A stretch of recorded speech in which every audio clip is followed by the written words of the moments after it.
Live from Louisville on a beautiful Sunday afternoon in the KFC Yum Center. And what a way to wrap up the non-conference. Number 1, Wisconsin at number 3, Florida later today on ESPN.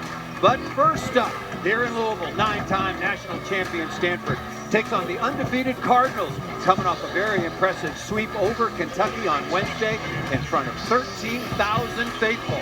Number 5, Stanford. Number 2, Louisville. This is the ACC on ESPN. 13,000 on Wednesday for that rivalry matchup. And now, 9-time champ Stanford comes in, and another big crowd expected at the Yum Center for this one on a Sunday afternoon. Hi, everybody. I'm Paul Sunderland. Thanks so much for joining us. My partner, my dear friend, your home, Louisville, Kentucky's own 2-time All-American for the Cardinals, Jen Hoffman. And you know a lot about defense, playing in the middle. There are lots of stars on both of these teams, as evidenced by their records and their ranking.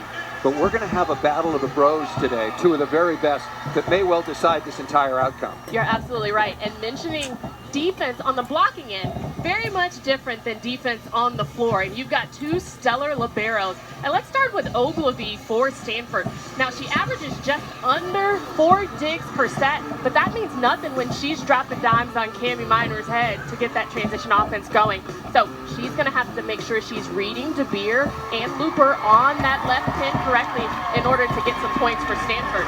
But she's got to contend with somebody on the floor for Louisville in Elena Scott.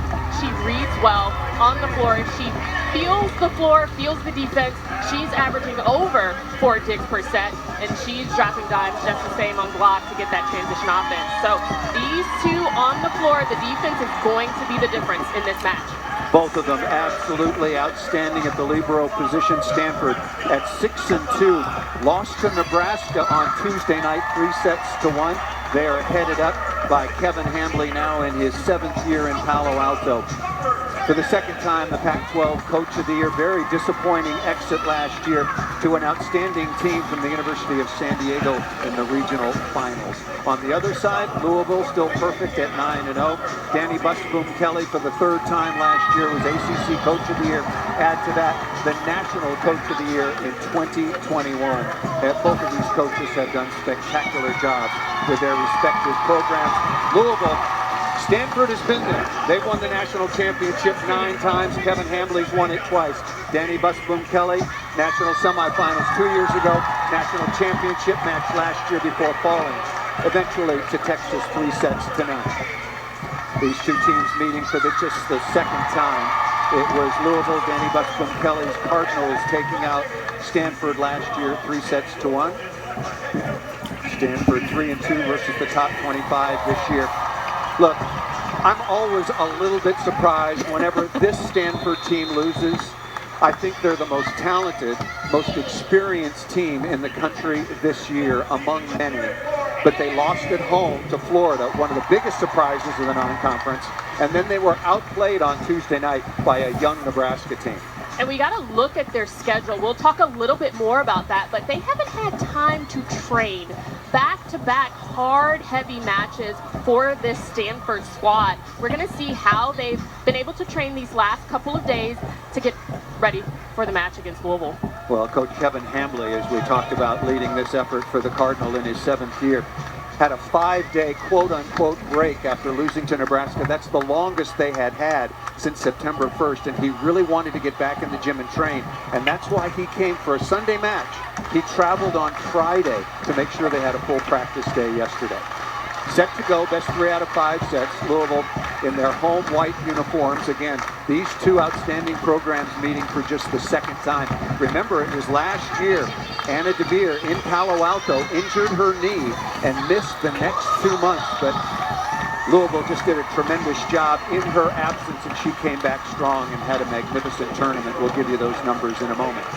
But a real battle between Ogilvy out of Hawaii and Elena Scott from right here in Louisville, Kentucky. There is DeBeer, averaging 3.8 kills, hitting over 300. And in the tournament last year, 61 kills, hit 270 against the best competition the nation had to offer. Ellie Glock, 6-foot redshirt sophomore out of Nebraska, been outstanding so far at the starting setting position. Right out of the middle. And if Louisville starts that way, this is going to be a short match. You saw a good serve, right? Teardrop in the middle to Ogilvy. Couldn't pass it, couldn't get an attack on it. Louisville makes him pay. Glock again. Perfect first contact by Baird. And you see the difference in the result. Iko Jones was there defensively, but not necessary. You have a 3-meter line violation by the Pac-12 Player of the Year, Kendall Kipp, wearing number 10 in black.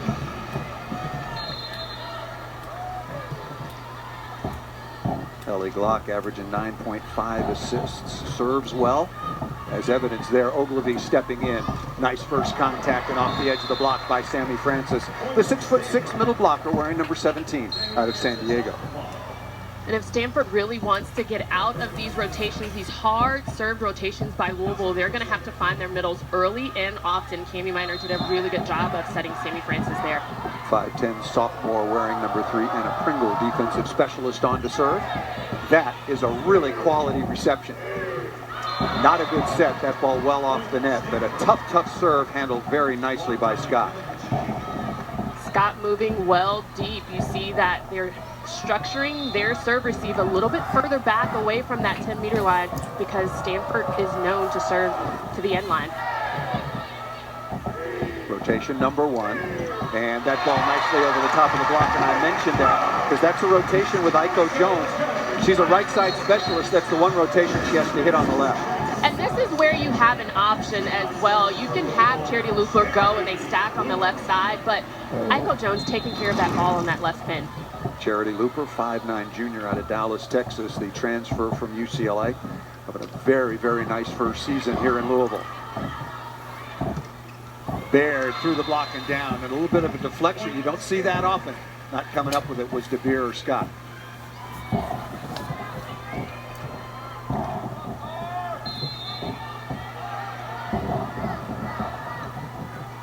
Elena Scott will give you her digging numbers. They are exceptional, nearly 4 digs per set, working on DeBeer.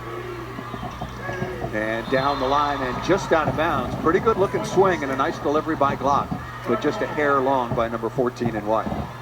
Now you see that DeBeer is going to take advantage of that line shot because that set is being pushed. She's telling Glock to get that ball to the pin so she can take advantage of line.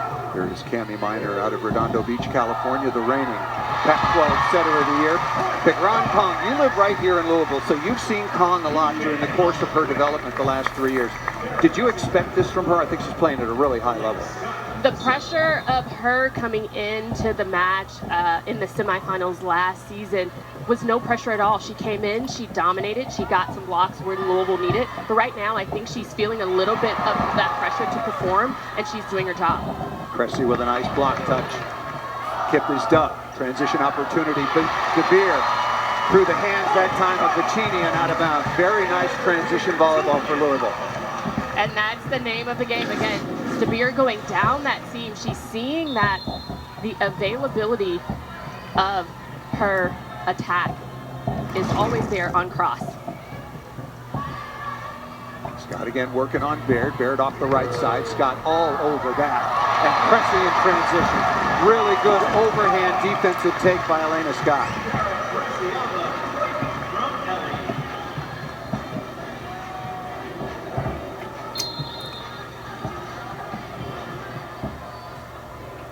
Kara Cressy, one of the real reasons why Louisville has not dropped down at all after losing so much from last year. And right on cue, 6'6" Cressy hit .553 so far on the year, 1.3 blocks, and a 4-0 run by the undefeated Louisville Cardinals. And she's leading the nation in hit percentage because of the transition offense that Louisville is able to muster up. Quick 7-4 lead. Puccini off the top of the tape, pretty good pass. Good block deflection.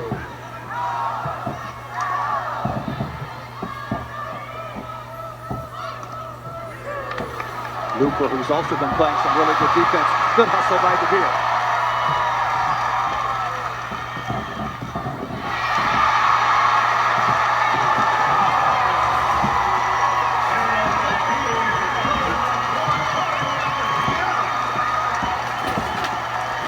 Jen, Louisville makes it very difficult to get the ball on the floor. Multiple swings, and finally, the big block by the Cardinals. And I mean, that's the quality. Looper is just top-notch in Area 6, but you see DeBeer track that ball, and it gets the crowd live. Stanford's passing the ball pretty darn well. A hitting error here. Their first contact has been okay, but the Louisville block and backcourt defense, their block defense has just been way too good. Early timeout taken by Stanford, trailing 9-4 here in Louisville.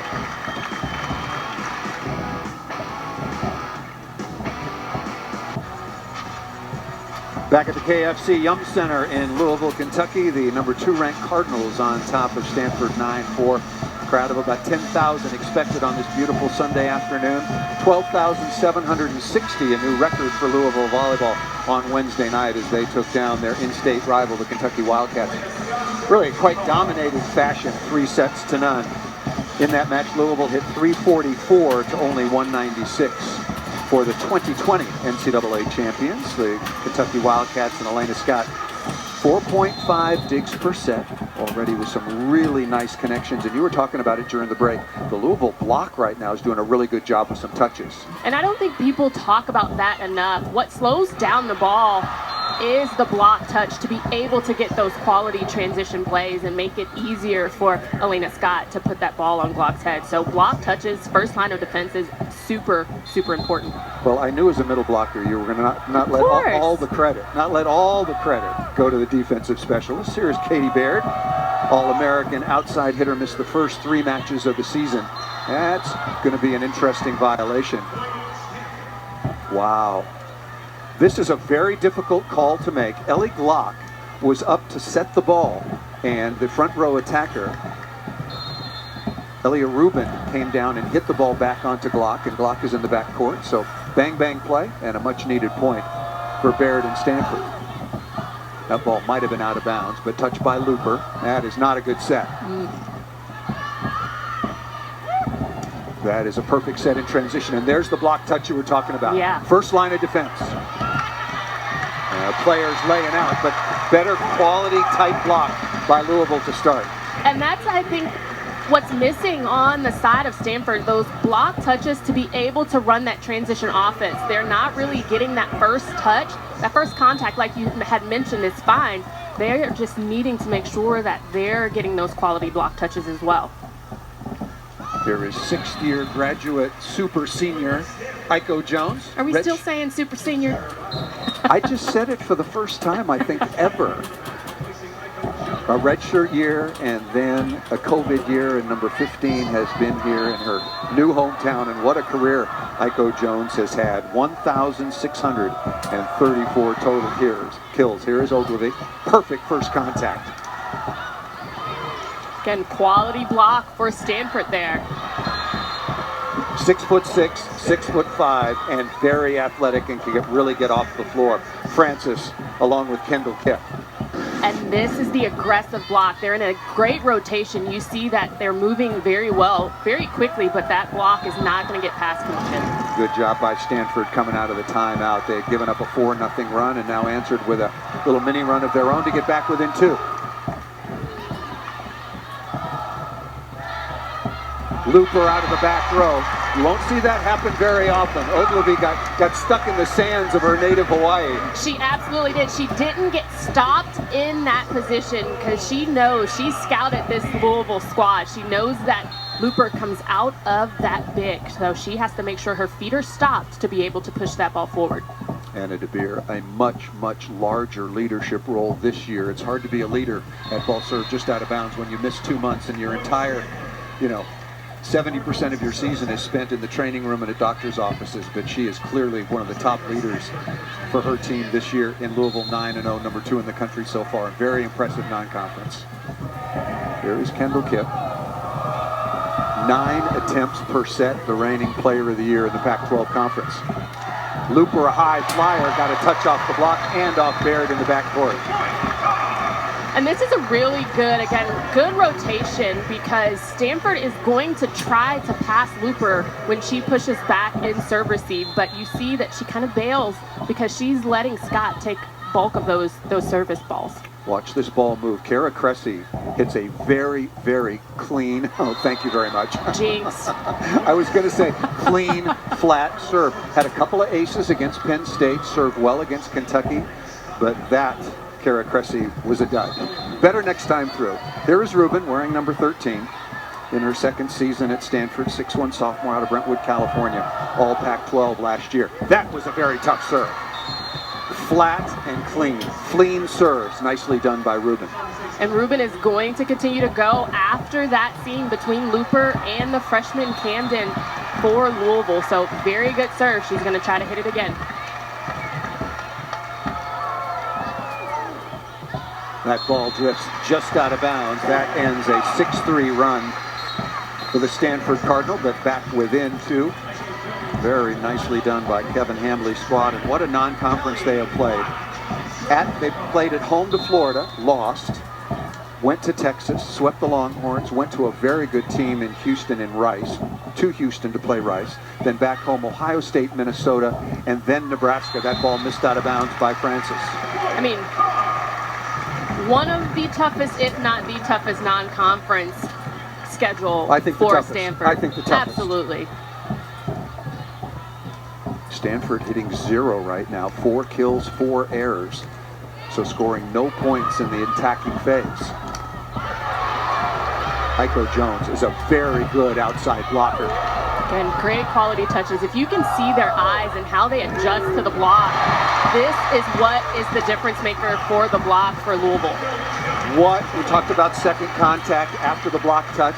What a perfect set that time by the libero Elena Scott.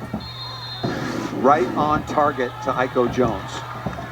And you see just Louisville causing Stanford to be a little bit more one-dimensional than they would like. And you take that second ball from a former setter in Elena Scott, and you're going to get a point every time.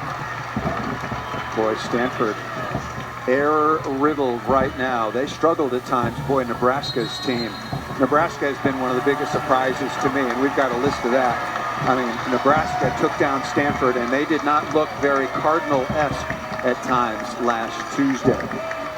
Well, we got a break in the action here with Louisville leading by 5. Coming up next over on ABC and the ESPN app, the Sky square off against the top-seeded and defending champion Las Vegas Aces in their best-of-3 series. That's the WNBA on ABC and the ESPN app. We've talked about Florida being a surprise, Nebraska being somewhat of a surprise, particularly with their convincing win at Stanford. Has Louisville at all been a surprise? I don't think Louisville has been a surprise at all. I think that when you look at the totality of their team, you may think that since they've lost such key players, Claire Chassé, they've lost Amaya Tillman, they've lost a core group, but I think the Brazil tour for them during the summer has caused a little bit more cohesiveness than even the fans would know, and they're coming in 9-0 today. And the Texas Longhorns, the defending national champions, like most other teams, like Louisville, they had a lot of shoes to fill, but they had quality players returning, and they've lost 3 times. They lost on the road to Long Beach State, they lost at home to Stanford, and then they lost just yesterday, also at home to Washington State. Interesting, before the match, the Cardinal faithful were given the opportunity to welcome the Stanford, I know I'm going to go back and forth, the Cardinals faithful to welcome the Stanford Cardinal to the ACC. And the Stanford players really chuckled. They got a really, really nice welcome from this big crowd. And they will be moving into the ACC next year along with the California Golden Bears and SMU.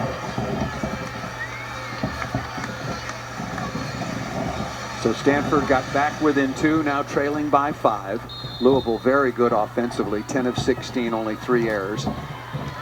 And I think with Glock serving here, she's really aiming for Baird. So taking them, again, being one-dimensional, Ogilvy has to step in and take some of those balls. Really nice play. Not only receiving, but attacking. The All-American coming back, number 22, Katie Baird. The redshirt senior out of Indianapolis was part of the national championship team back in 2019, as was Kendall Kipp. Didn't play a very big role on that team that was led by Catherine Plummer. Pringle back on. Out of system, Iko Jones off the left side. Smart play by Eichel, just keeping it in the court, making it pretty easy.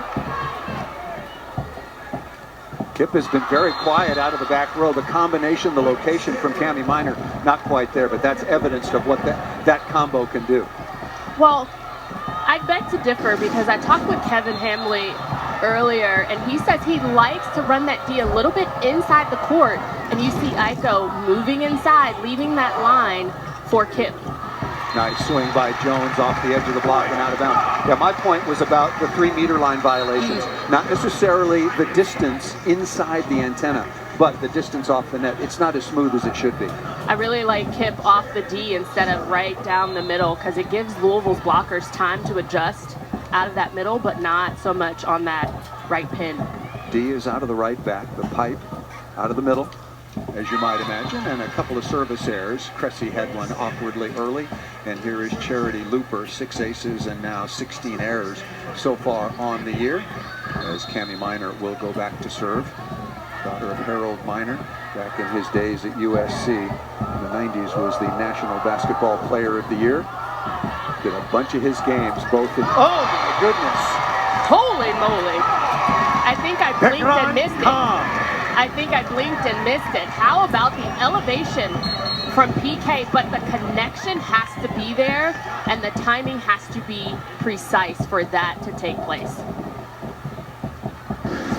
I think that she is one of the most improved middle blockers in all of college volleyball. And not just because it was so spectacular. She's really playing both days as well. And they're reviewing it to see if it was in because it happened so fast that I think everybody in the building blinked. Well, Kevin Hamley wasn't blinking. His eyes were wide open and thought that ball was out of bounds. You start with 2 challenges. This will be a very good look. Oh, that ball was in. I think that ball is in as well. It was just laser fast. Yeah, that ball is in. Ball flattens on the sideline, any part of the ball on any part of the line. Now you start with 2 challenges. You can challenge ball in or out, touch off the block, net violation, foot fault on the serve, foot fault on the 3-meter line, 4 contacts, ball up or down, and now can also challenge whether or not the libero was legally behind the 3-meter line when setting. So the list keeps getting longer, and as long as you are correct, then you have an infinite number of challenges. Yeah, that ball was in, right on the sideline. Again, laser fast. Now, just because that ball was in doesn't mean that PK for Louisville had enough real estate to really make that happen. So she created, making sure she puts that ball right before that 10-meter line. Impressive for Louisville so far over number 5, Stanford, 9-4 to start this match. Calling for a quick timeout now. 18-14 is the advantage, and Stanford down now to just 1 challenge. Unless we go the distance in 5 sets or in the 5th set, each team will receive an additional challenge. And you know, that's something I would like to see more. I love Beard on that right pin because she hits that nice angle past that right hand of the middle blocker. So she's really aiming for area 1, and Glock could not handle it. Beard with 4 kills on 10 swings, and Kip is really struggling right now. 1 of 6 with 3 errors.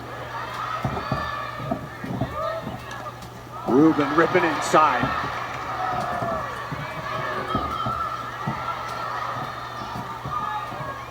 Stanford out of system. Very smart roll shot by De Beer. And cross body again. First by Kong, and now by Cressy. Again, we said it. It's the transition play of both teams that's going to make the difference because both of them have that secondary defense. I think Kip should have taken a little bit of a swing, been a little bit more risky, but just tossing that ball over to a team like Louisville, they're going to pick it up and put it back over. Kong a perfect 3 for 3, and Cressy right now, we'll give you her numbers in just a moment. She is 3 of 4. Nice dig by Looper.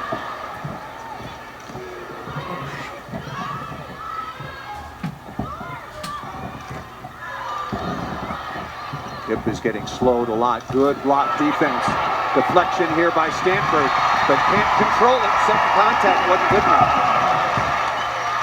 And you see Baird back there in area 6 for Stanford, kind of standing, kind of watching a little bit, caught her off guard, and she couldn't get a handle on that to get some transition offense for Stanford. 9 digs right now for Louisville. 6 make it 5 digs for Stanford. Kip off the edge quickly. And that right pin is going to be critical for Stanford. Get some production over there, and they're going to make sure that the shorter block and Anna DeBeer, although she's very aggressive, that she's going to utilize those hands. Second kill for Kip. Once again, first team All-American last year, Pac-12 Player of the Year, 2 of 9 with 3 errors, still hitting negative. Here's Ogilvy, misses that hybrid out of bounds. Look at the serving story so far. Stanford with 1 ace to go along with a couple of errors, and for Louisville, no aces and 4 errors so far. And here is DeBeer. The lead is 21-16. It has been all Louisville so far in this opening set.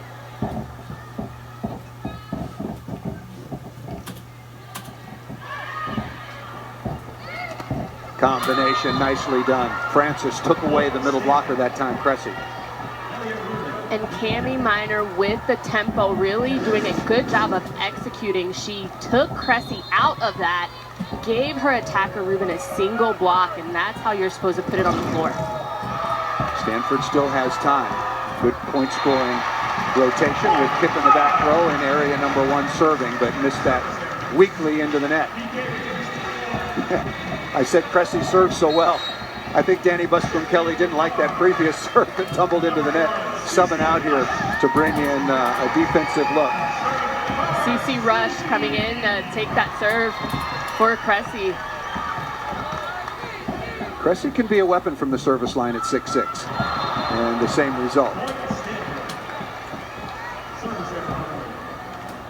Did we jinx again? It's probably all my fault. I did try to say nice things. I mean, 22 to 18. Our computer is a little bit slow here. I've got to be more careful with the scoreboard in the building. There's Aaliyah Rubin. Really struggled against Nebraska offensively. More on that after this play. On the pipe, DeBeer has that ball trickle through.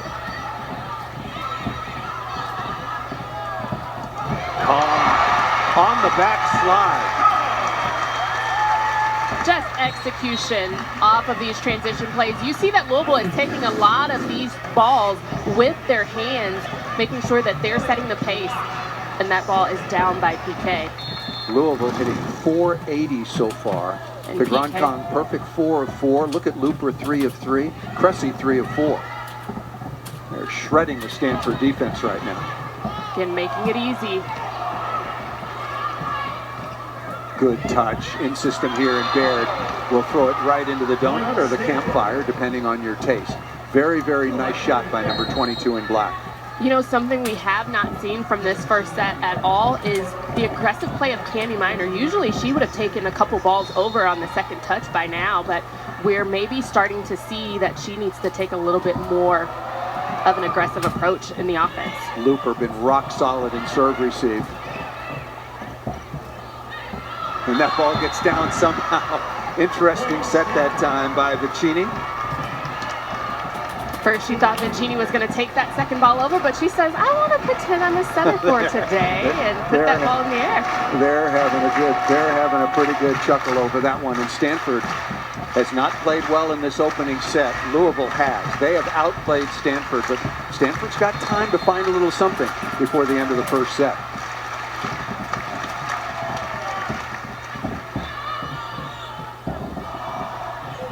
DeBeer, what a good swing. Ellie Glock decided to go pipe to DeBeer for the set point. And you have to understand how difficult it is to track a ball that's coming from behind you and over your shoulder. You see that DeBeer takes a good solid swing. She was patient out of that pick, and she hits to area 1. Really good balance for Louisville. DeBeer now with her 3rd kill, set point number 1. Kip unloading.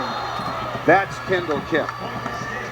And that is, again, what I like to see. I love how she approaches that D, because sometimes it's forgettable, where you're making sure that the front line is getting the ball, setting the ball closest to the net, but pushing that ball back to Kip, it's a beautiful opportunity to hit that line shot.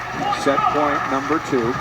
DeBeer on the left side, Aiko Jones much more comfortable over on the right. And how good has Pegron Kong been out of the middle so far along with Cressy? Oh, not a good set. That didn't come out very cleanly at all. Chance for Stanford.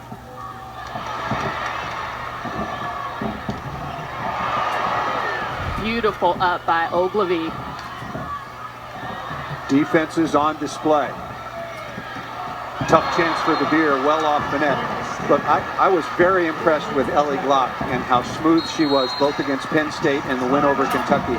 But maybe feeling the nerves as the expectations grow. She's now taking the place last year of the graduated senior Raquel Lothro. And it's a big, big step up. And she looks a little off her game to me so far. A couple of sets that were not particularly clean. Well, we've got a break. Timeout called by Louisville. What a week 4 ACC Network football lineup we have for you that starts Saturday at noon Eastern with Syracuse hosting Army. Then Boston College squares off against Louisville, cap the night off with number 20 North Carolina and Pittsburgh at AccuSure Stadium, formerly Heinz Field. It'll always be Heinz Field to me. At 8 p.m. All 3 games are also available on the ESPN app. And you can watch anywhere, obviously, on the app with 2-time All-American here at Louisville, Jen Hoffman, and 10,000 of your neighbors and hometown friends. Stanford's making a little bit of a move here. Let's take a look at the current top 10. Wisconsin, like Stanford, the most complete team coming back. They returned virtually everybody from last year's team that went to the regional final. Your thought on where these teams line up going into conference play? I think we're looking at that Wisconsin-Florida matchup that's happening later today. Really excited to see what comes of that, because that's potential #1 switching of that coaches poll. But Georgia Tech taking a loss to in-state Georgia this past week. Minnesota lost yesterday. There's going to be a lot of movement. Oregon beat Pittsburgh. And when you watch Florida later this afternoon on ESPN, check out 6'6" freshman Kennedy Martin, an absolute star in the making for the Gators. Set point number 3.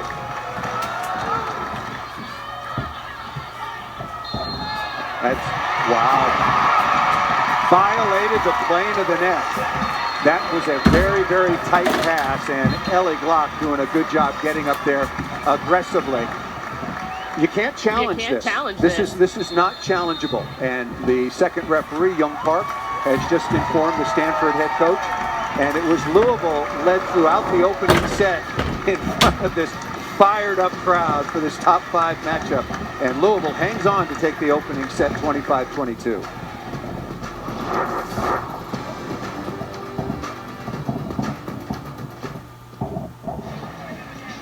Louisville led throughout and then hung on in the end, taking down Stanford 25-22 in this top 5 matchup. You like the call to close out the set. We're going to take another look at it. Very, very close bang-bang call. And we have a vantage point here. Earlier in the set, they called that ball for Stanford, but as you can see, the ball did not cross that plane of the net. And Glock, being back row, she has an opportunity to take that set. So, unfortunate way to end the set, the first set for Stanford. Katie Baird got to be just a little more patient, let that ball get into the plane. And then legally she could have made that play. Take us inside the Stanford huddle. Kevin Hambley, now in his 7th year. Stanford at 6-2 again, coming off the loss at home to Nebraska. What's he talking about to clear things up from the first set? One, I think they've got to get their middles involved. They've got some quality transition touches, but they relied heavily on Baird and Kipp, who Baird has 6 kills on 14 attempts. Kipp is 3 on 11 attempts with 3 errors. So they've got to get their middles involved. Vincini only has 1 attempt, and Sammy Francis, who came out with that first point of the match for them with that 1 kill, and she's standing there. So get the middles involved more with some quality touches. And also a little bit more aggressiveness from Cami Minor. Stanford, 1 kill between both of their middle blockers. You look to the other side. Cressy has 3. Kong has 4. Remember our text exchange during the week? Yep. I thought that the difference in this match could be the point scoring ability of the middles, and I thought that Kong and Cressy had the advantage over Francis and Vincini. And being a middle blocker, I understand that the first contact is so important to get a middle involved in the offense, and right now Louisville is just taking care of the ball much better than Stanford in serve, receive, and transition. Elia Rubin will start things off for the 5th-ranked Stanford Cardinal. That ball set outside the antenna. Looper working hard just to keep it in play. And a dig right on target by Scott. And Cami Minor couldn't find it. That's really a frustrating play. Good block deflection, but I don't know about you, but I don't have eyes in the back of my head. Absolutely not. But again, the ball was slow enough to be able to find it. So we have to make sure for Stanford is looking for those quality touches because the block set up by Cammie is there. Here is Looper, just underway, second set here in Louisville. Tight pass, what a read. Pegron Kong, 6'4" senior out of Sioux Falls, South Dakota. Played a lot last year, played well on that team that went to the championship, but has taken it to another level. And Paul, I want you to see the discipline here by PK because DeBeer rolls out to Sammy Francis on that right pin, and PK knows that Cammie Minor is front row and that she's an aggressive setter. That ball served just out of bounds by Looper. If you're just joining us, Louisville undefeated at 9-0, coming off a 3-0 win on Wednesday before 13,000 here at the Yum Center over Kentucky. Got out to the quick 9-4 lead. Stanford was forced to call a timeout, 18-14. They did get it back to 24-21 and put a little pressure on Stanford before Louisville closed it out 25-22. Kip again, that ball away from Glock, off of Ellie Glock, and another kill after a very slow start by Kendall Kip. Kendall Kip is an absolutely superb athlete, 6'5", has all the tangibles and intangibles, yes. Very quick. Somebody, for an athlete that is so physical at the net, has a big presence. She's very quick.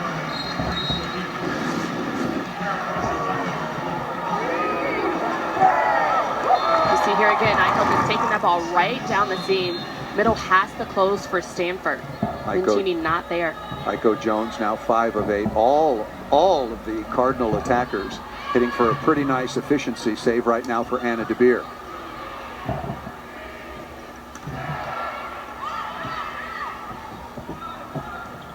There, down the line. What a dig by Looper. That ball set too tight.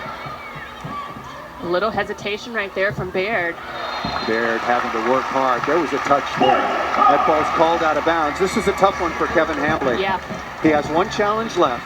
It's so early in the second set. I think there was a touch on that particular play, but he doesn't dare be without any challenges. And as you know, and the audience knows by now, the block touch is the toughest one to confirm.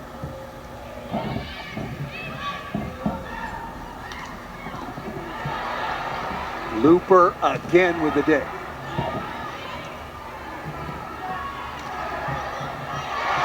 Good high flat shot by Aiko Jones.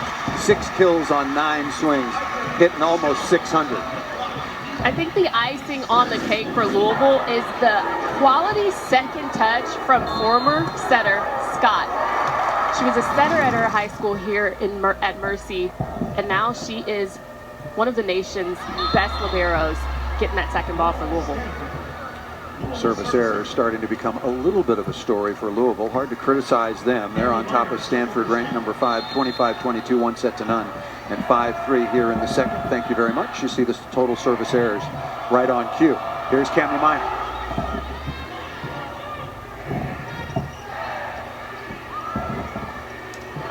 What a nice save by Ellie Glock that time. Smart shot by DeBeer up into the block. Absolutely. And I don't know if it's just me, but I get a sense that Stanford is getting caught watching what Louisville is going to do and then a little bit reacting. There was no presence there at the net. You've got to wonder where Vincini is on that middle block. She's got to stay on Cressy. Tight pass again, saved by Minor. And that ball is rejected. Vincini out of the middle along with Katie Beard, number 22 in black.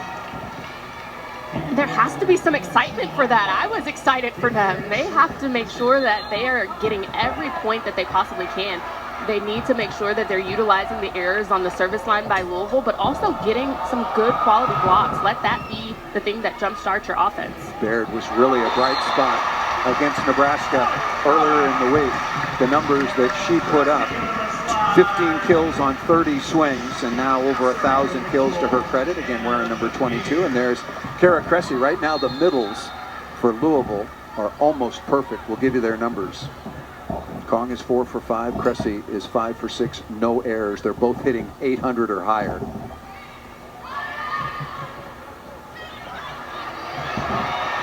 Scott again, good set in transition, off speed, restart the point. And DeBeer out of the back row. She's been most effective coming out of the back row in the pipe as number 14 in white. And I don't know if Cami Miner for Stanford slipped on that opportunity, but her feet weren't stopped.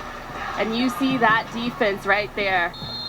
You see catching Cami Miner a little bit off center, not having her feet stop. And DeBeer gets that kill. Really tough flat serve, a lot of velocity. And Rubin is blocked. Ellie Glock on the outside registers her first tough. And now the lead is 9-4. I think we need a timeout here. Yep, Stanford. Exactly the same scenario as the opening set. Same score, same situation, same crowd, same lead.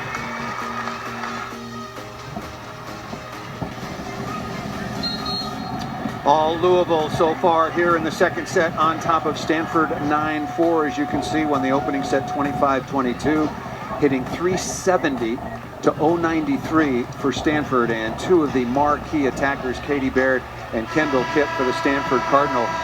Both Kendall Kipp hitting 290 on the year, and Katie Baird hitting 358, both of them way, way, way below. And both of them together have amounted to 6 attack errors, so that is the reason for those low hit percentages. Ogilvy struggling right now in serve receive. Another chance for Louisville. And down again. I'll tell you, the quality of contact, once again, CeCe Rush coming on, doing a really good job in the backcourt. CeCe Rush. It's actually Camden for Louisville. Yeah, Camden Schrand, excuse me. Thank you. Thank you, Jim. Area 1. And she does a really good job just coming in as a freshman, really taking some hard serve receive balls as well, but doing a good job. As you see her running in there.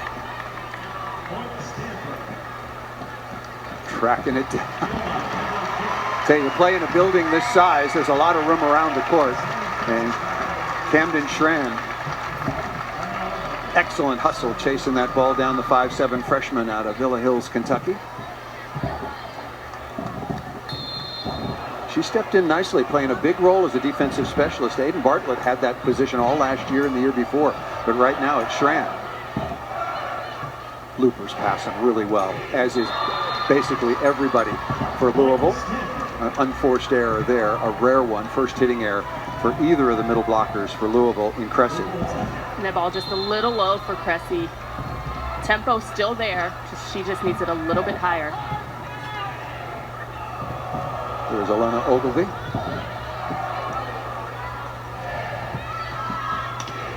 That ball missed just out of bounds. We were talking about it before. You know, that to me was a really good pass by Elena Scott, because the serve was of such high quality.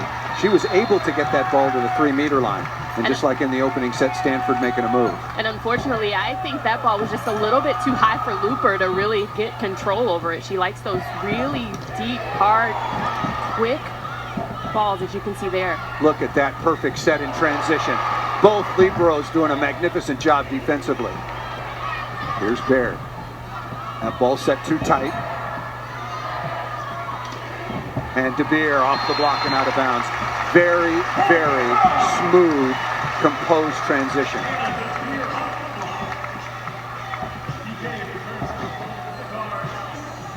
DeBeer now with 5 kills on 22 swings. Louisville hitting 327 so far in the match. Cressy will stay on to serve. Louisville leading 11-7. Kipp again going high flat. They have found that solid connection that Stanford has to have. And I think Kendall Kipp, again, going line, making sure she's going off of that shorter blocker, either with Charity Looper on that left pin or Anna DeBeer, making sure she's high hands, going line to score. 6 kills on 17 swings for both Baird and Kipp. That ball's got to come up. Baird was a little bit late. Tough chance. She's playing center field. That ball slowed down off the top of the tape. and you're taught to be a little bit deep, and that's where Katie Baird, she did a good job of being in the right position. She goes through the seam of the block. She was just a little bit too far because that ball clipped the tape and slowed down. Yeah, a little bit unlucky. She was in a good spot. She'd also read the hole in the block. Yep. Just slowed and fell in front of her. Here is Glock. Nice looking offense. Perfect pass by Rubin and attack off the left side. Mentioned that she really struggled against Nebraska. We'll get you her numbers.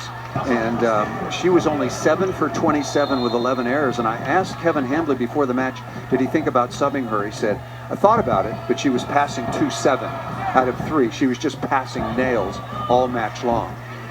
And I think for Stanford in general, with their match against Nebraska, everybody struggled. They had 15 service errors, so regardless of how tough you want to serve, you also don't serve it to one of the best passers on the floor in Lexi Rodriguez. And they're doing a better job of executing where they want these serves to go, either toward Looper or toward Anna DeBeer. But you see Elena Scott passing that one, and you get a transition and you get a kill. Nice play once again by Kong, making herself available. What do you do as a middle attacker when the ball is not passed perfectly, when a little bit of distance off the net? It's all about spacing for the middle blocker. You make sure that you understand where the ball is traveling to your setter to make room and take that advantage to be able to score. And PK does a good job of making space. Although she doesn't transition off the net very well, she makes space for herself, and Kong can find her easy. Kong back-to-back kills. Kara Cressy is 6 of 8. Kong 6 of 8 as well, hitting over 600. Both of them are. Difference in the match right now. Well, the real difference in the match to me is the ball control for Louisville. Much, much better than Stanford. And Stanford, again, is not taking advantage of the service error. That's number 8 for Louisville. They've got to make sure that they're in rotation, putting some points on the board when they can.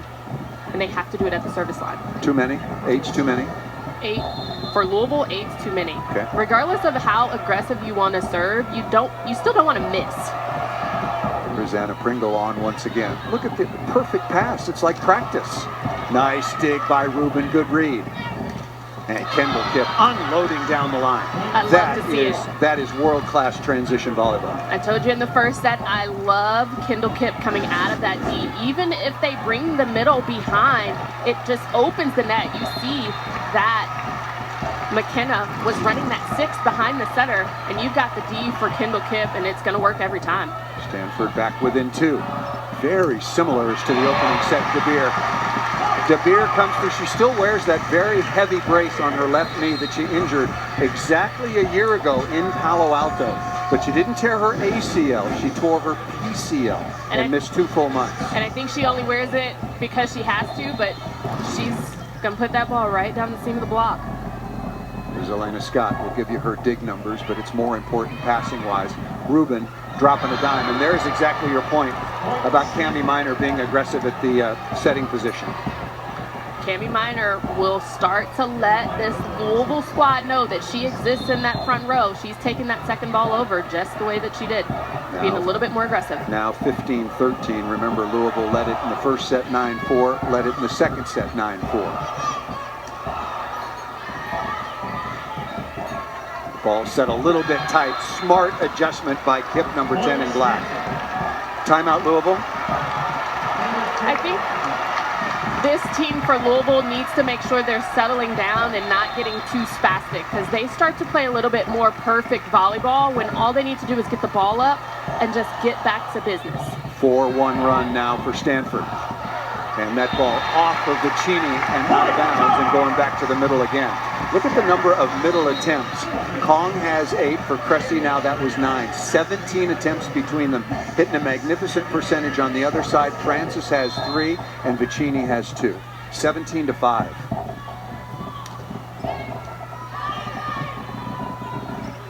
Baird dug into the cross court. Good contact there, keeping Stanford in system.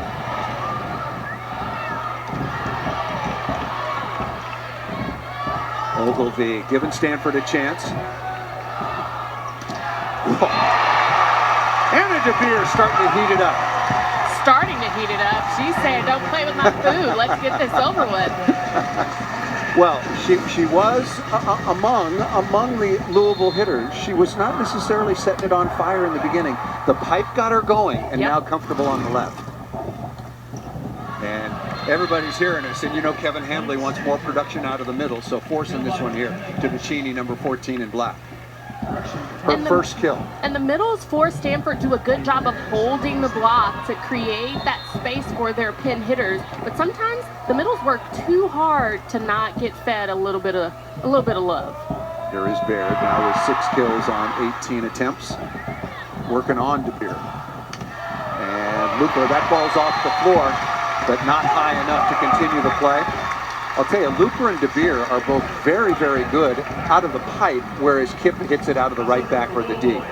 But it's all about tempo for both of these squads, and you see that Luper and DeBeer do a better job because Louisville has middles that run behind the setter on that slide really, really well. The lead is 18-15.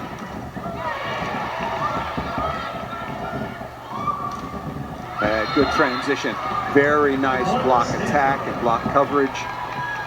Good quality swing by Ruben out there on that left pin. Ruben now with 4 kills on 11 swings. Stanford hitting just over 200. Louisville hitting 365. And I think this is why this set specifically has been close. Separation maybe 2-3 points. So give you the hitting percentage. That's a setting mistake. Close to a net violation on Kip. And it could be a challenge if Louisville doesn't win this point, which they do. Charity Luper off the left side. Luper now 5 of 11 in this set. We'll wait till Louisville's numbers, but Stanford hitting 240, 207 overall. And in the set now, Louisville hitting 343, 365 so far in the match. Here is Cressy.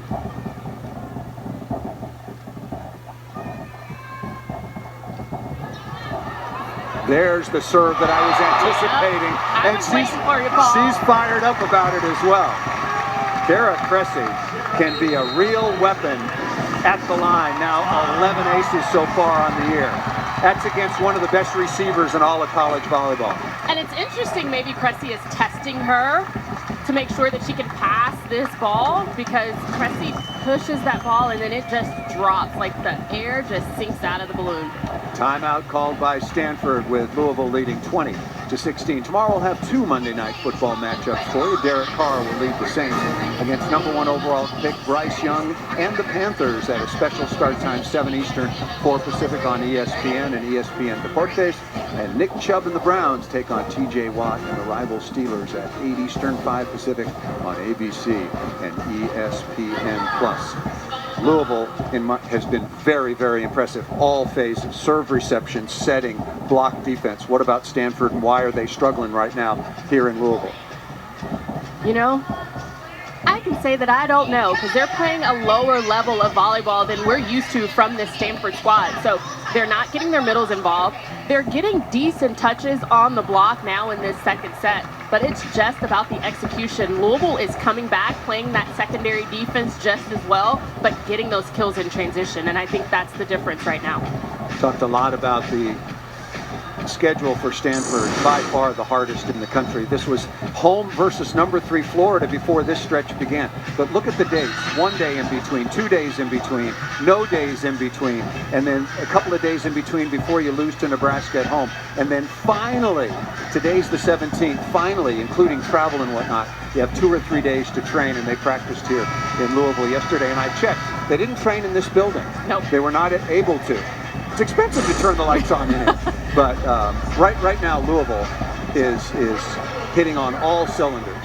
And when we talked with Coach Hambley, he said that the lack of training, he's figuring out the deficiencies of his team while they're in play, and that's really tough, but it's going to help them coming into the conference play. That ball served just out of bounds, and to your point, if 8 is too many, then 9 is not a good addition to that, as well as Kendall Kipp goes to the line. She'll be available in transition on the D. Well, it's almost exactly like the opening set.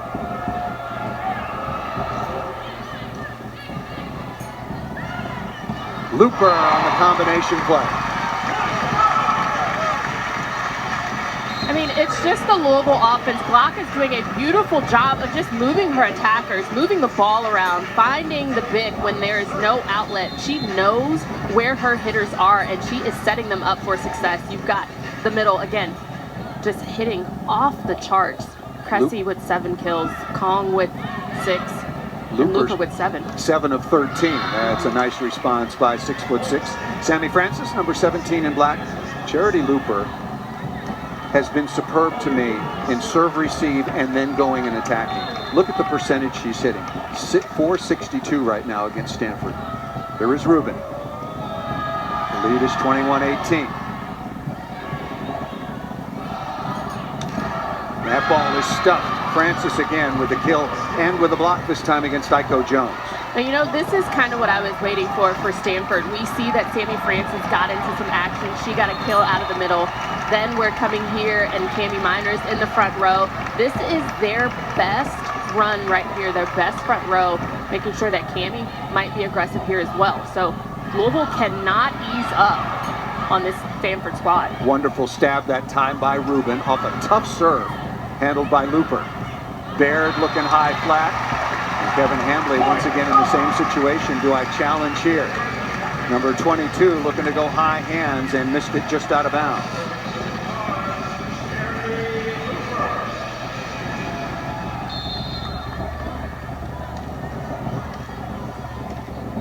Now again, this is the rotation where Louisville has to be disciplined on the block because Cami Minor is front row. Out of system, pretty easy serve, and not a good contact that time by Ogilvy. What a cover by DeBeer. And tucks it down inside. Wow, huge back-to-back plays by 14 in white. DeBeer doing a good job of taking that ball across her shoulder to get it through the hands of Cami Minor here. Again, starts with defense, then she pulls that ball right line off of the hands of Cami Minor. DeBeer now with 9 kills on 28 swings, 2 points away for the 2-0 lead.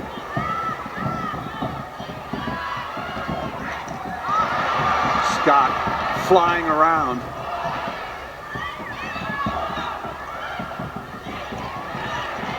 You got to question why Baird did not attack the ball. She had an open net. There was a single block on that opportunity for Baird, and she did not utilize it. And here come the transition offense right here. She could have taken a better approach against a blocker like Iko. Set point number 1 for Charity Looper. And Glock has really settled down after kind of a sketchy start. I think Ellie Glock, the new setter for Louisville, is really doing a good job. Good choices. That is a rare, almost singular mistake in transition defense for Louisville.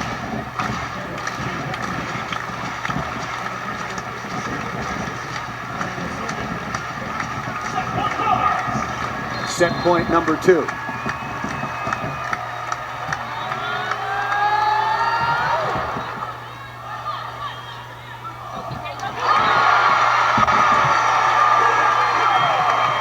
With an exclamation point.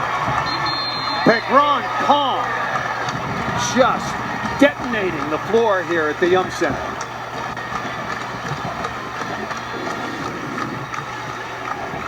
Again, in a flash, just the blocker nowhere to be found. Vincini, non-existent. PK puts the ball directly on the floor.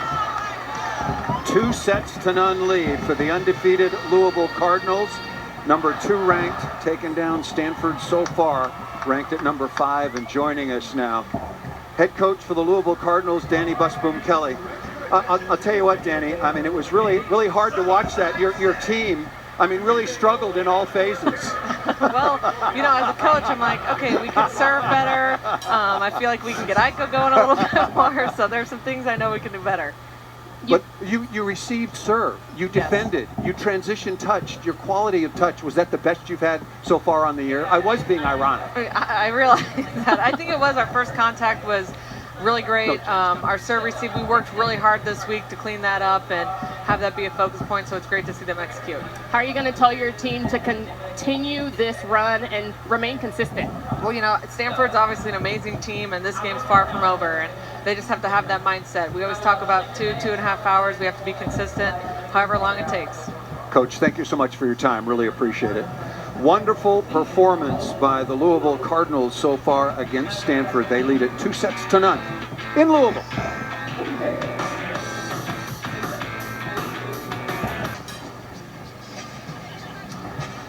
This is the ACC on ESPN. College volleyball coming your way from Louisville, and it's all the #2 Cardinal right now, looking to get to 10-0, taking on the Stanford Cardinal. They are ranked at #5, and it has been all Louisville so far. Back with Jen Hoffman, two-time All-American here at Louisville. I'm Paul Sunderland. I was having fun with Coach Busboom Kelly because I thought her team played at an incredible level in all phases. But the question is how does and can Stanford turn this around and knock them on their heels a little bit? I think Stanford needs to focus on the pass. They have not been passing very well. They've not gotten quality touches to be able to transition, but I think ultimately they have to start to force the middles just a little bit because the middles are holding the block, but what are the pins doing when they've got singles? So they need to get a little bit more involved, Francis and Vincini for Stanford, in order to come out with at least a couple of points because Louisville's clicking. And then, as you know, it's reliant upon quality first ball contact, and Kong and Cressy have been spectacular so far on the afternoon, and Glock is certainly finding them. More college volleyball that's coming on at 3 o'clock Eastern over on ESPN. That is #1 Wisconsin taking on #3 Florida. I had Florida still undefeated with wins over Stanford, Minnesota, and another quality win in there. There's so many matches I can't quite remember, but this one is going to be a superb matchup. And I thought Wisconsin and Stanford were the two teams that brought back the most. They were the most whole coming back into this season. And I think that's why it's surprising the way that Stanford is playing tonight against a stellar Louisville squad. So I'm wanting to see a little bit more out of Stanford. Again, focus on the pass. Regardless of how many hours you've had to train, you are still a veteran squad that knows what to do with the ball. That was a long conversation courtside. Kevin Hambley and his Stanford Cardinal did not go to the locker room, and he's one of the best in the business, as you well know. 11 very successful years at Illinois before replacing John Dunning. This is a really high-quality team with, I think they're the most talented, most experienced team in the country. And right now, they got outplayed at home by Nebraska, and they're being outplayed on the road by Louisville. Now, I think for Louisville, they have to remain consistent, right? Because they can't start to think, when is this Stanford squad going to come on? And right now, Stanford, on the flip side of that coin, they have to make sure they're focused and dialed in on their 30 feet on their court. They've got to make sure they're passing, but get other players involved. Kendall Kipp is doing her job on the D, but Beard has to do her job on that left pin and get the middles involved, and we could see a different Stanford squad in these next sets. You see what these two teams have done. Both of them, Stanford, no question in my mind, has played the most difficult non-conference schedule. We went through that, not only schedule of opponents, but also the schedule in terms of days itself. And so not right now very happy with the 6-2 results, having lost twice at home, as mentioned, to Nebraska and earlier in the year to Florida. And then Louisville has what's looking like a really, really good win over Washington State. Washington State won at Texas yesterday. But most importantly, back to this one, Louisville on top. 2-0, and they have been in control, 25-22, 25-20.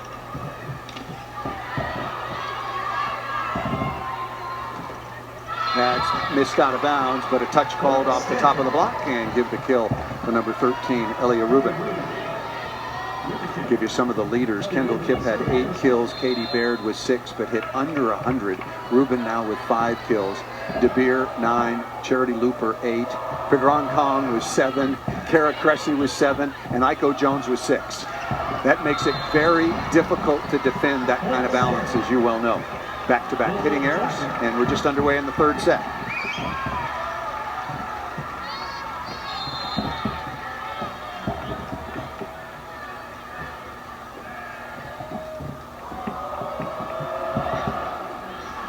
And that ball drifts just out of bounds. Louisville had 9 service errors through the first couple of sets and was struggling in that phase of the game.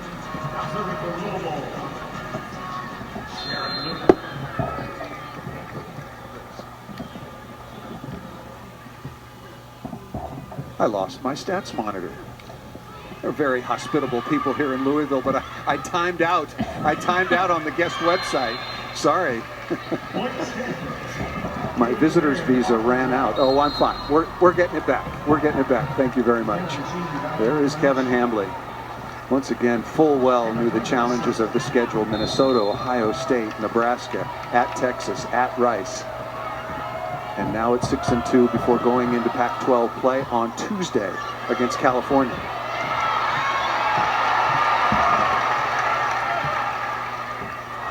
Yep, Cami Minor, nicely done on the second contact. Again, you see Louisville slacking on their approach to serve receive. You see that shank by De Beer is getting them a little bit off kilter. They've got to refocus and dial in. Good pass. That was a very, very well-targeted deep serve, handled by Scott. And Kendall Kipp, what a dig by Looper.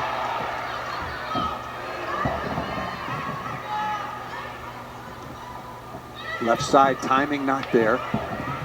Chance to restart the point for Stanford, and that ball tucked down inside by Kendall Kipp. I feel a very big difference in the energy. Stanford has come out and they're making sure that they are taking care of the ball.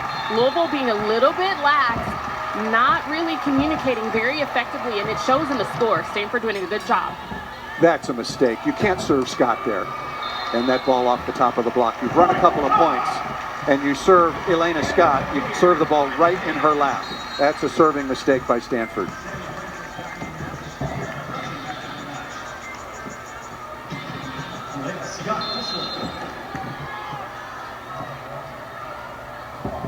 Cami Minor for Stanford still in the front row, being super, super aggressive this side in the beginning. Perfect pass. Not necessarily one-on-one, but 1 1/4 and tapped down nicely by Baird. But you see the overload that Louisville had to take because of the presence of Cami Minor, making it a single block. Baird hitting it right through the seam.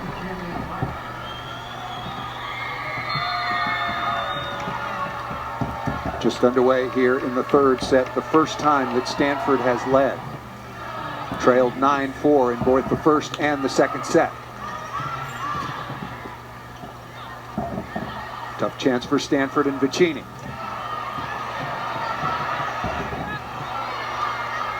Ogilvy with the dig off the heater. And that ball missed out of bounds. That play sort of encapsulates the struggles that Stanford has had. Longer rally, they make a ball control mistake. You're absolutely right. I want to focus again on the side of Louisville. They're a little bit out of sorts, I would say. Not the energy that you expect. So this is the Stanford squad that is going to continue to build. And this is what I like to see from the squad. Got to get into a good side out Here rhythm. we go. Yeah, expect Kendall Kipp to get a lot more opportunities now in double figures. A little bit of a slow start. She was 1 for her first 6 and now 9 of 24.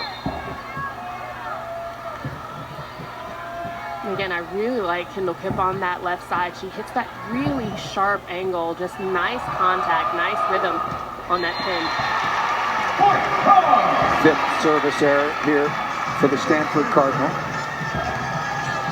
If you're just joining us, Louisville undefeated at 9-0, ranked number 2 in the country. Stanford at number 5 at 6-2, coming off a loss on Tuesday night to Nebraska, where Louisville was taking down Kentucky 3-0. 10th service error here for De Beer and the Louisville Cardinals. Louisville won the opening set 25-22 and won the second 25-20 and has been much the superior in the ball control phase, both in serve reception and in block defense. Here's Ogilvy.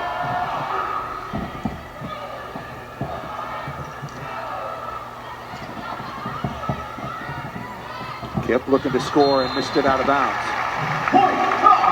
And Kevin Hambley just almost a whole body shrug as that ball was missed out of bounds. Well, his team is working so hard to create point scoring opportunities. You're absolutely right, and that's what the exhale is. That is what can I do, what is going on, because they're getting quality swings, they're getting good looks and opportunities, but there is just the lack of execution. There's Brigitte Petrenko, the 6-foot graduate transfer out of Coastal Carolina. A very, very lethal server. That one pretty easy. Block touch out of the middle, and a much needed point on the board for Sammy Francis, number 17 in black. You're seeing some new faces for Louisville as Reese Robbins checks out of this set. Reese Robbins, 6'5" freshman out of Mansfield, Texas, the number 11 overall recruit. We're seeing some part-time duty. Oh, that ball just out of bounds. Very, very close indeed. So the team's trading some service errors. You know, always walk that tightrope of pressure, pressure, pressure, but still not missing too high a percentage. Ellie Glock out of Wahoo, Nebraska, the transfer from USC, has really settled down. Helps that she's been getting so many good passes. Nice play again by Miner. That's her 3rd kill by my count.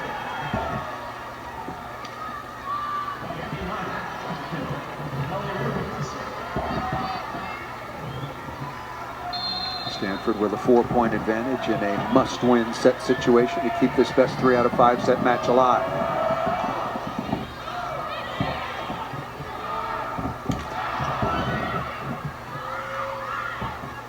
Good Tough. Second touch by Ogilvy. Look at this first contact. Look at Scott again. Scott off the dig. It was as if she were in serve-receive practice, right on target, and then the ball blocked and couldn't quite get there on recovery.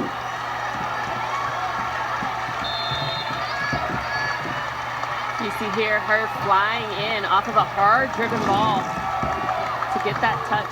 Just couldn't get a second one for Louisville. Looper again with an excellent pass.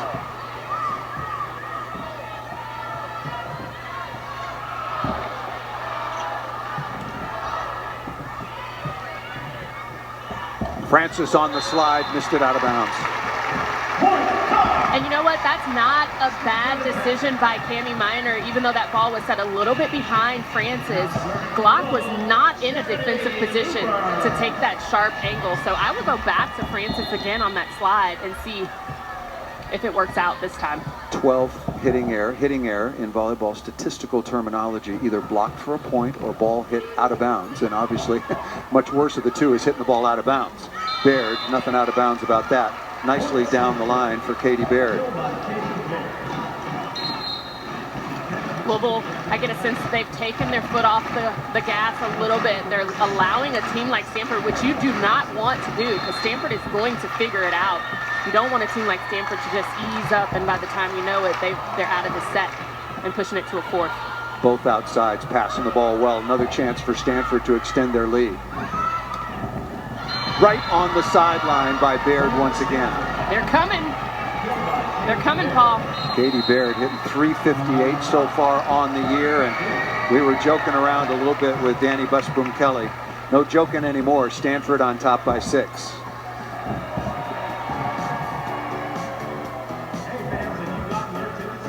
Dealing with too much fucking.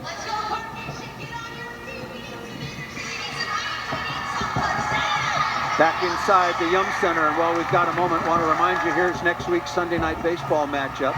We'll take you out to Chavez Ravine for the big season finale between the Giants and the Dodgers. LA's magic number to clinch the NL West is 2, and San Francisco is in the thick of the wild card chase. 7 Eastern, 4 Pacific on ESPN, ESPN Deportes, and ESPN Radio. Our coverage begins at 6 Eastern, 3 Pacific with baseball tonight. Sunday Night Countdown. Heiko Jones coming out of the timeout. Nice dig by Pringle down the line. And Baird is able to tuck that ball down inside. Differences right now for Stanford and for Louisville. I think the difference for Stanford is they're just taking care of the ball. They're getting second quality touches. For Louisville, I think they, again, took their foot off the gas a little bit, and it's causing a team like Stanford to be up by 7 right now. Nice block. Big block by the Stanford Cardinal, and as you mentioned, here they come. Look, these are very, very talented, experienced volleyball players. They know when it's not going smoothly, but they can find smooth. And the physicality, you see that Stanford is just moving well on that block. Mancini taking away that hole, and again, you have it right there. That ball was set a little low, and DeBeer tried to make something happen. And this is the energy that I was talking about. I needed to see this from a squad like Stanford, and they're just taking care of business.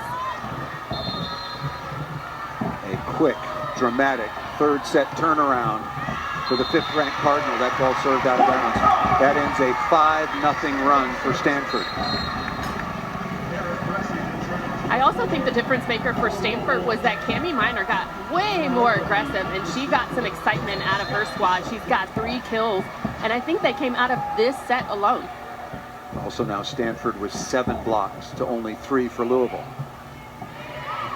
Still struggling to stay consistently in system. That ball over the top and missed just out of bounds by Baird.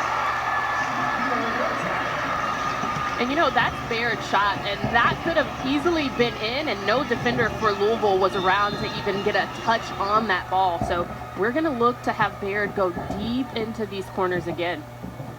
Louisville is really struggling from the offensive end, and they were nothing but perfect early on. Nice dig by Scott. And then off of Ogilvy. All started by the dig, the libero down the line, Elena Scott. Now you see the position right here. You see no block, and Elena Scott is just there to take that ball. That is what an excellent defender does. No block, she gets that ball up, allows her setter to make a play at it. 10 digs now for Scott. She averages 4.5 per set so far on the year. Offensively, the struggles, we didn't see any of those in the opening 2 sets for Louisville. 3 of 17 with 4 errors hitting negative here in the 3rd. And that ball just out of bounds. Well, we've been saying that with some regularity. That's the 8th service error for Cami Minor and Stanford, the 11th for Elena Scott and Louisville. And Louisville, the middles have been removed from this set so far, and I think that's what's showing in the score as well. Yeah, they have not called Cressy or Kong, hardly at all. But we have Kendall Kipp. Wow, Yes. Wow, what a shot. Again, I absolutely love Kipp on that left pin. You see how fast and physical. Right, block was nowhere to be found on that block. Kipp now with 11 kills. Katie Baird has 11 as well. Kipp up to 241. Takes a lot of difficult swings. Out of transition on the right side is the opposite. Here's Baird.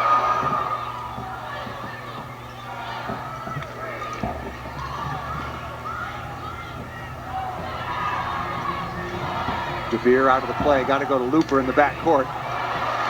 Cover by Scott.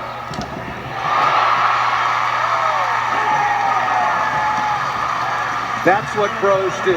They save you. What a cover by Elena Scott. You're not lying on that one. You see that right there. Just an arm, just a touch, but it lands right on Glock's hands to be able to transition a quick tempo ball to DeBeer on the left pin. DeBeer back to serve now with a 12 kills. Perfect pass. DeBeer saying, what else have you got? Now it's clearly a double contact. That ball went through the hands of Ellie Glock. And that, you know, that's just unfortunate, really. Good defensive dig by DeBeer. Maybe she needs a towel on her, but just an unfortunate error. The digging numbers are very even. 34 for Louisville, 33 for Stanford. It just seems like Louisville should have a lot more. They've been getting their hands seemingly on many, many more balls.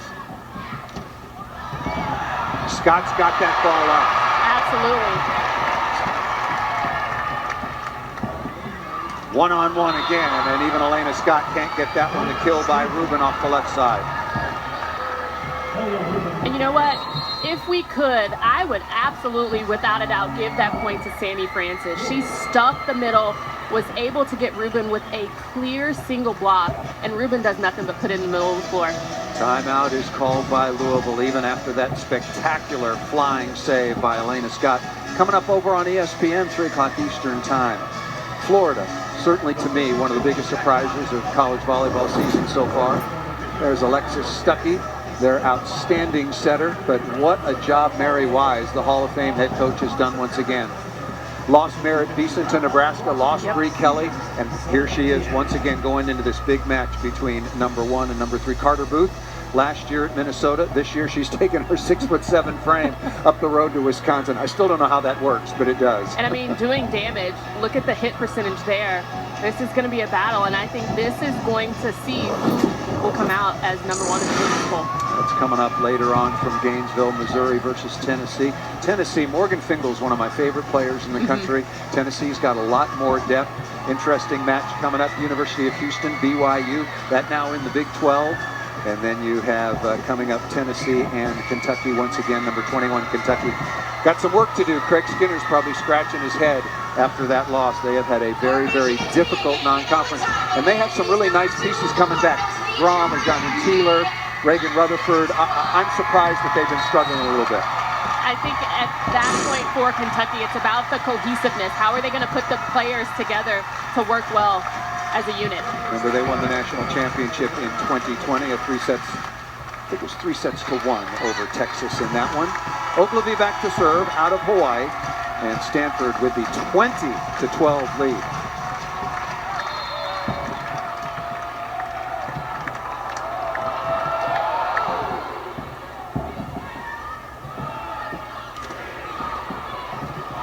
And I think that ball was a little bit too high for Looper because she was ready to attack. The block for Stanford is really doing a good job getting hands. This time now in front of Cressy. Remember, Cressy and Kong were virtually unstoppable through the first couple of sets. But again, you see Louisville bring in Looper, and she brings her into a great block like Sammy Francis. So I would keep the offense a little bit more spread for Louisville. Dug by Baird. Once again, Kipp in transition. Kendall Kipp, I want to do the math. I think I'm capable.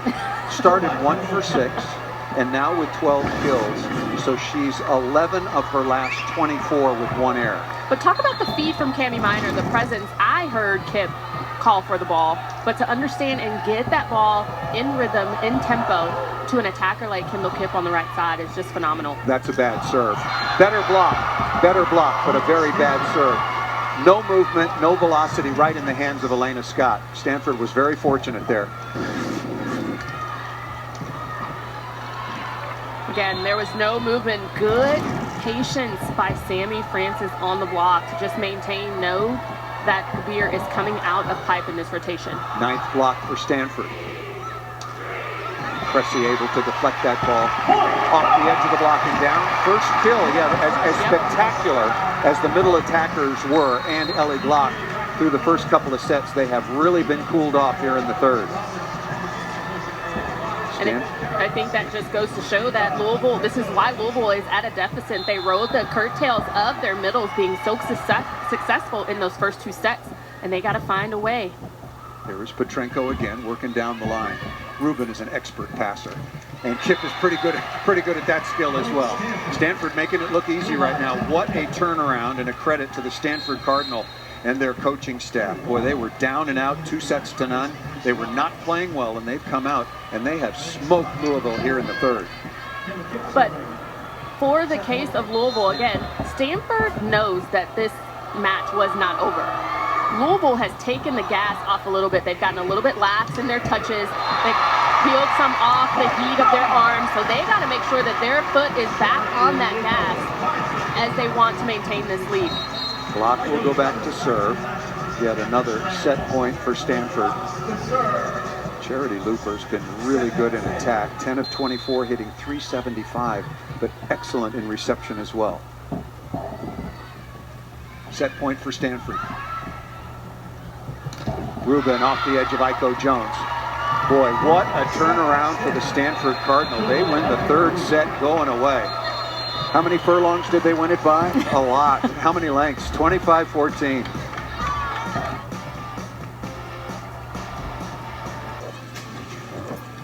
Now, Paul, we talked about what can Stanford do to get out of those first 2 sets, and I think it's fine Kendall Kipp. Right now, on the first set, she was hitting a 0-3 with 3 errors, but since then, she's 10 of 21 with only 1 error with 13 kills. So that's been the difference maker. Cammie Minor has found Kendall Kipp in successful positions, and that's why they came away with that third set.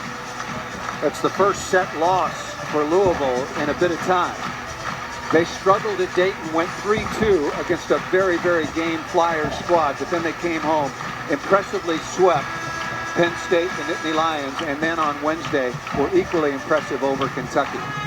And I think it goes to show what Coach Danny Buston-Kelly was discussing, is that the consistency. Her team has to remain consistent because they were iron hot in those first 2 sets. They cooled off a little bit, so how are they going to respond? Because a team like Stanford knows how to come back from a deficit, siding out at 86%. 13 of 15 inside out, as compared to only 50% for Louisville, and thus predictable result. Stanford on the board, trailing now 2-1, winning the third 25-14.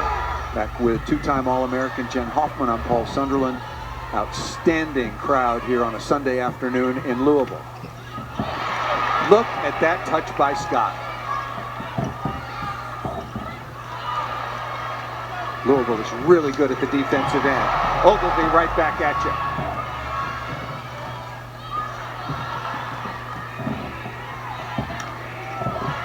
Ogilvy again, and that falls to the floor. You get Scott, DeBeer, and Looper as defenders. Louisville is tough. I mean, this is how you're supposed to start off. You see that Elena Scott is taking that angle away from Baird, but just the floor defense for Louisville, making sure that they're consistent, they're relaxed, and then they're ready to attack. We'll give you the statistical leaders so far through 3 sets in just a moment. A serve by Charity Looper. Kendall Kipp, we talked about. Aaliyah Rubin having a really nice offensive match so far. 7 of 14 with only 1 error. Sammy Francis 4 kills. Katie Baird with 11. And then really exceptional balance for Looper. Looper comes in. You see Kong with 7. Kara Cressy with 8. DeBeer with 12. And Charity Looper, Iko Jones there as well. Really good balance for Louisville. Sammy Francis starting to heat it up a little bit. And I like to see it. I love to see the middles involved. They work way too hard, Paul, to get those block touches. I know, I'm a middle. You work way too hard to get those block touches. You want some reward in there. Good job by Sammy Francis. And she's got 5 on the night. Speaking of that, I got to update Charity Looper's numbers, which are outstanding. Francis now registering yet another kill, her 5th, but Looper 10 of 24 with only 1 error.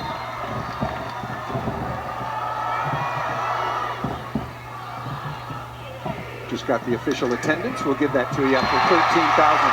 Nice swing by DeBeer. After 13,000 on Wednesday night, the in-state rivalry between Louisville and Kentucky, 9,761. Tell you, this sport is rolling. Match the other night in Wisconsin between the Badgers and Marquette, 17,200. Not quite 92,000, but an indoor record. That ball looked to be sailing out, but good job by Rubin. Baird off the edge of Iko Jones. Katie Baird adding to her total. And Stanford, different team right now. It'd be very interesting to see how this 4th set goes. Obviously, Stanford in another must-win situation, trailing 2-1. And I'm all for the intangibles, Paul, and I think the energy that you get when you get a kill, when you get a block, those are things that really elevate your play and get you excited, and I think that's what's working for Stanford right now. Not a perfect free ball pass. That was a miss by Ogilvy. Absolutely. I agree with that. She needs to put that right in the middle of the court, not pushing Cami Minor back, because she kind of trapped her into that opportunity to set behind. That ball should have been right on top of the net for Cami Minor. Instead, it was 6 feet off.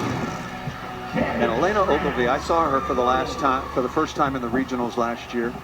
She is first rate, but that was not up to her standards, that contact. Got to be perfect. She'll clean it up. She will. She'll have lots of chances. Vicini out of the middle. McKenna Vicini doesn't get a lot of chances, but number 14 in black. And you know, Kevin Hamley wants to certainly get his middles a lot more productive. And Vicini should look at Cressy and say, you got to respect the presence of me there, because Cressy's arms were down, not even prepared to block, and Vicini gets that kill. Tough serve.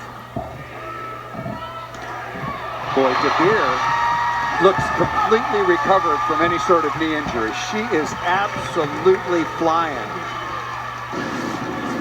Oh, I think that brace is just for the people to make sure that she's like, I'm there. She's still landing on one foot. I know she's been working a lot on landing on 2 feet, but DeBeer is in action with 14 kills on the night. Hitting below her season average, which is superb.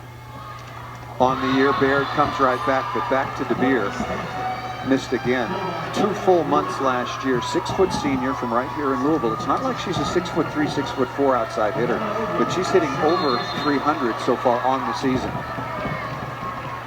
Here's Elena Ogilvy. Louisville on top 5-4.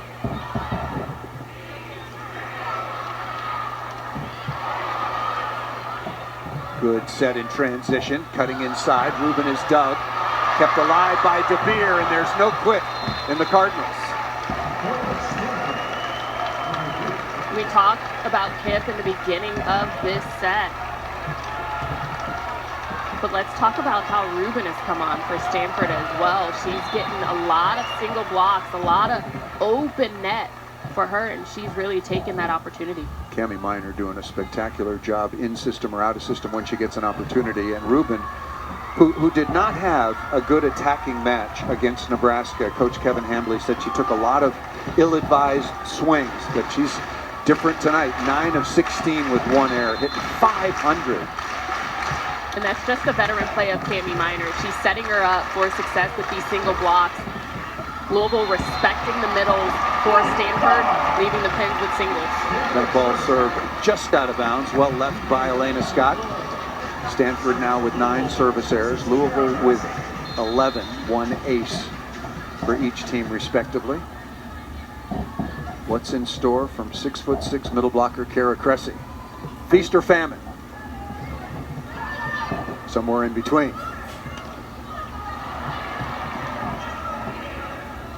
Looper is blocked. There's no way she was getting past Sammy Francis on that ball.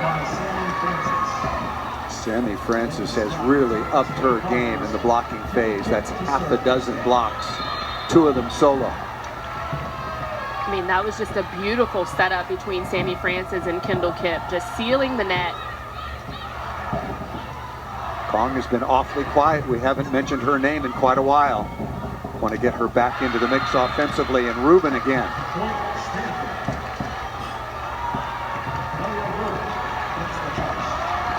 Rubin from Brentwood, California, the California State High School Player of the Year her senior year. All Pac-12 last year. Short service missed. I'm not sure I've ever seen this in any conference, but every starter for Stanford was picked preseason first team All Pac-12. I'm not sure I've ever seen that. That goes to show how experienced this team like Stanford is. So Louisville needs to make sure, again, their feet are continuously on the gas. They need to figure out how to reestablish the middles in their offense and get some quality block touches again. Kip out of the pipe. Really good offense that time from Stanford. Cami Miner is making some really good choices, and Ellie Glock has been superb as well. Her counterpart wearing number 5 in white for Louisville. Taking over for Raquel Lafaro, who stepped in for Tori Dilfer. Setter of the year, setter of the year. We'll see what Glock does this season in the ACC. And speaking of that, sort of getting into the meat of this 4th set, what's your thought about the ACC overall coming into the 23 season? You get a look at the former Cardinals that we were just discussing right now. And I think just overall, the ACC has really upped their game. Again, you've got Georgia Tech, you've got Louisville coming in here, Pitt's making a name, getting some quality wins. So Stanford is going to be a beautiful addition to the ACC. An interesting addition, and Jose Gondra is doing a nice job down at Miami. Got them back into the NCAA tournament. Yeah, the map right now for the ACC has got a lot of open space in it between Stanford, Cal, and then SMU, and then you get into all of the East Coast schools. I do not want to be an athletic director right now trying to figure out the travel. And there's Kong. Better reaction out of the middle by Vincini. And good quality touches from Stanford on the block.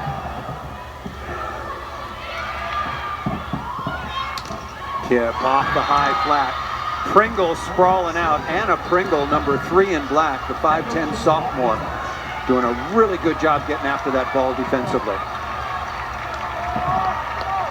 We went back and looked at the stats. After the opening set, Kendall Kip, 3 kills, 3 errors, 11 attempts. Now she's at 15 of 36. That ball's out of bounds. Now what Louisville can't do is pray that Stanford continues to make the errors. They've got to start to earn their points a little bit and get back into this set, because right now it's all Stanford. They're really taking control, putting the ball on the floor, getting some points on the board, really earning their score.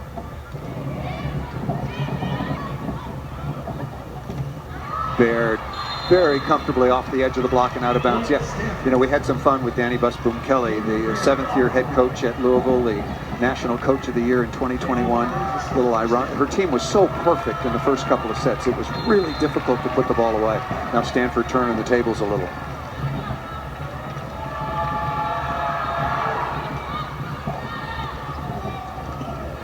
Good block by Vicini, giving Stanford a chance to extend their lead.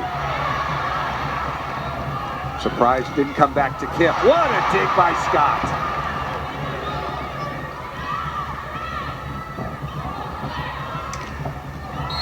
And Looper with a dig, but that'll be nullified, a net violation on the outside.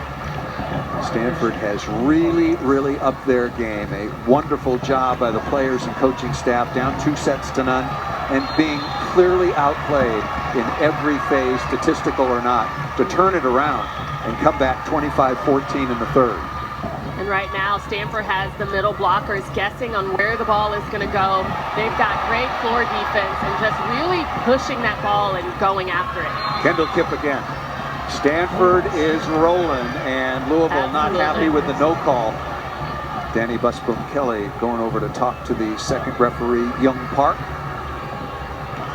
Wanted a lift during the course of that long rally, and I thought so. Timeout called by Louisville. Still leading 2 sets to 1, but Stanford has found their groove.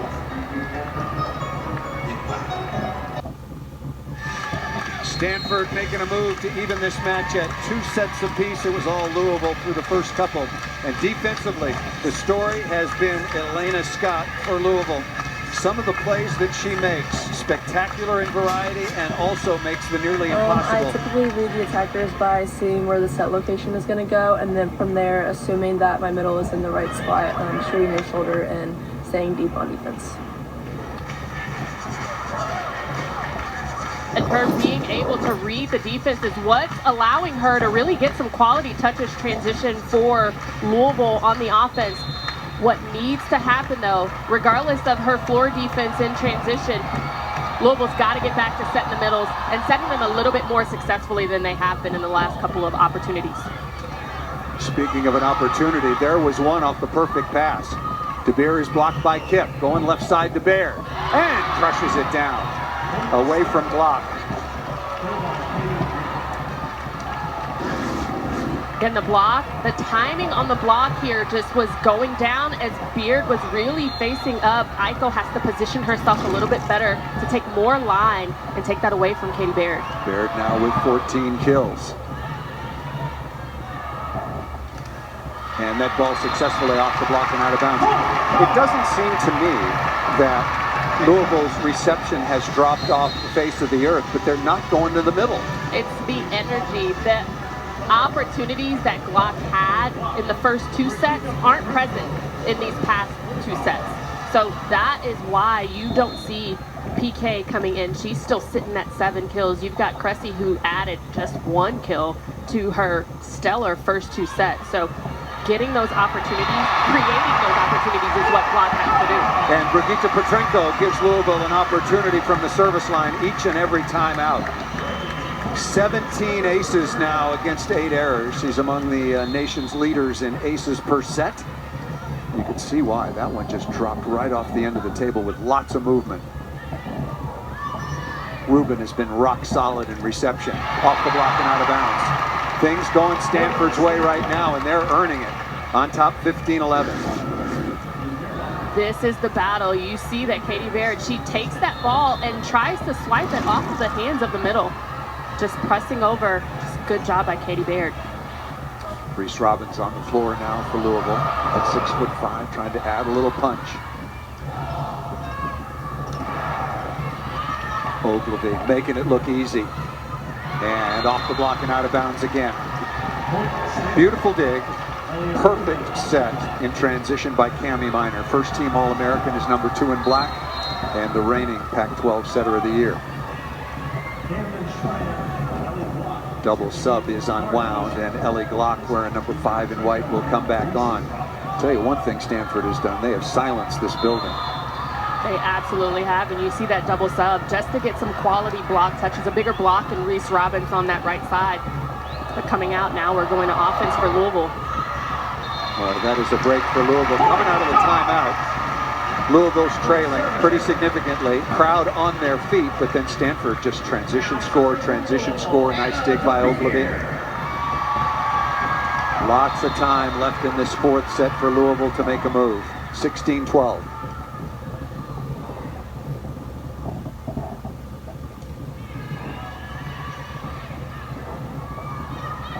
Scott again.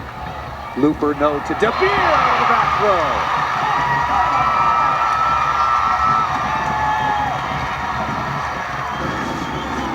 And again, so many options. Good job by Cressy for at least being a present. But De Beer saw that area 1 open. She cuts that ball. Does a good job. 15th kill for De Beer. 16th dig for Elena Scott. Tough chance for Looper, got a wipe. A little early on the block for Louisville. Ogilvy starting to heat it up at the defensive end. That ball was off of the defender, off of Camden Schrand and into the antenna, so point possession to Stanford. Nice quality swing by Charity Looper. Ogilvy being there, being present, right, just sticking right in that hole in area 6 to get that ball up. We talked about the battle between Scott and Ogilvy, and it's right there. Ogilvy now with 17 digs, Scott with 16. King things in reception and defense for both of their teams. 17-13. Stanford make it 18-13. I think even in this serve receive, I know that Stanford serves very deep, but Charity Looper is a little bit too far out and behind her. She needs to step in a little bit to take that right off her chest. Timeout is called by Louisville. They are now out of timeouts, leading 2-1, but trailing here in the fourth, 18-13. Coming up next over on ABC and the ESPN app, the Sky square off against the top-seeded and defending WNBA champion Las Vegas Aces in their best-of-3 series. That's all coming up over on ABC in the best-of-3 at 3 Eastern time.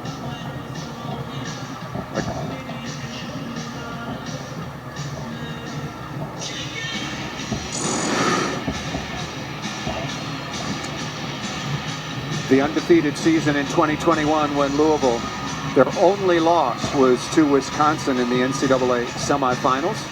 Comparing 2021 to 2023, those are some pretty successful years. Pretty similar. Anna Peterson, of course, Tori Dilfer, Anna Stevenson, excuse me, and a number of players have come and gone, but it's not a bad formula that Danny Busboom-Kelly has put together as they head into ACC play. 35-1 the last 2 years in the ACC. Shared the title with Pittsburgh last year and went 18-0 the year prior to that. Claire Chaussee has moved on, of course, Amaya Tillman. And Raquel Locro came in 1 year in Louisville, did a fantastic job. Phenomenal job. Coming out of the timeout, Elena Ogilvy back to serve. And if Ogilvy is trying to tag Looper in area 5 again as she rotates out, you notice Looper stepped up a little bit to take that ball right to her chest on her platform. Good response, good call. And Kara Cressy with a thunderous kill. Middles had been quiet for a while off the perfect pass. Again, and that started with the adjustment that Looper herself needed to make. Ogilvy, they knew that she was being targeted for that serve receive ball, so Looper steps up, making sure that that's not going to drop at her feet to deliver a beautiful, beautiful ball to block. Double sub came back on. Robbins along with Petrenko. And Robinson's just there to make sure that she gets that big block up on Rubin there. What a good swing. And Cressy playing some defense as the middle back and missed out of bounds. Charity Looper has been superb all afternoon long in reception, particularly defense and attacking. But a rare miss there by Looper. And you got to question why she's trying to go off of that angle from Sammy Francis, one of the taller, better blockers for Stanford. She really needs to make sure she utilizes that line a little bit more, either line off hands or just making sure that she's going deep into area 1. Looper now 10 of 31, hitting 226, and here is Kendall Kipp. Talk about turning it around. Kipp did exactly that after a slow start, 17 kills on 39 swings, hitting over 300. Continuing to target Looper.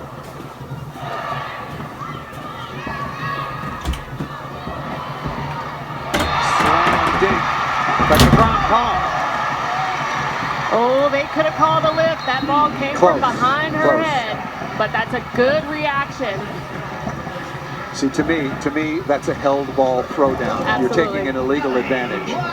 If it were significantly closer, Kevin Hambley would have had something to say about that. It's an area of emphasis this year with the officials, not letting players do that. It's an unfair advantage. Nice play by Minor. What a dig by Scott. One-on-one, Iko Jones with a stub. But the reason Jones had the opportunity, the dig by Scott. Absolutely. The block adjustment. We know that Elena Scott's going to get those balls up and PK is going to put them back over. But the adjustment by Iko going right inside that court because she knows that Rubin hits that hard cross-court shot. That's a beautiful block by Iko Jones. Timeout called by Stanford. Their lead now at just 19-16. Tomorrow we'll have 2 Monday Night Football matchups for you. Derek Carr leads the Saints against #1 overall pick Bryce Young. And the Panthers at a special start time of 7 Eastern, 4 Pacific on ESPN and ESPN Deportes. And Nick Chubb with the Browns take on TJ Watt and the rival Steelers at 8 Eastern time, 5 Pacific on ABC and on ESPN Plus. And speaking of ESPN, Wisconsin at Florida. Remember, they set an attendance record at that time when they played in Wisconsin last year. This was on exactly the same date. Kendall Kipp, 15 kills. Iko Jones hitting for a marvelous percentage, and that's when, unfortunately, Anna DeBeer was injured, tore her left PCL. Yeah, that brace is on her left leg, her left PCL, and missed all of 2 months and then came back in the NCAA tournament and helped to lead Louisville to their first ever NCAA championship match. Thoughts at this juncture? Louisville making a little bit of a push. Stanford is playing at a such higher level.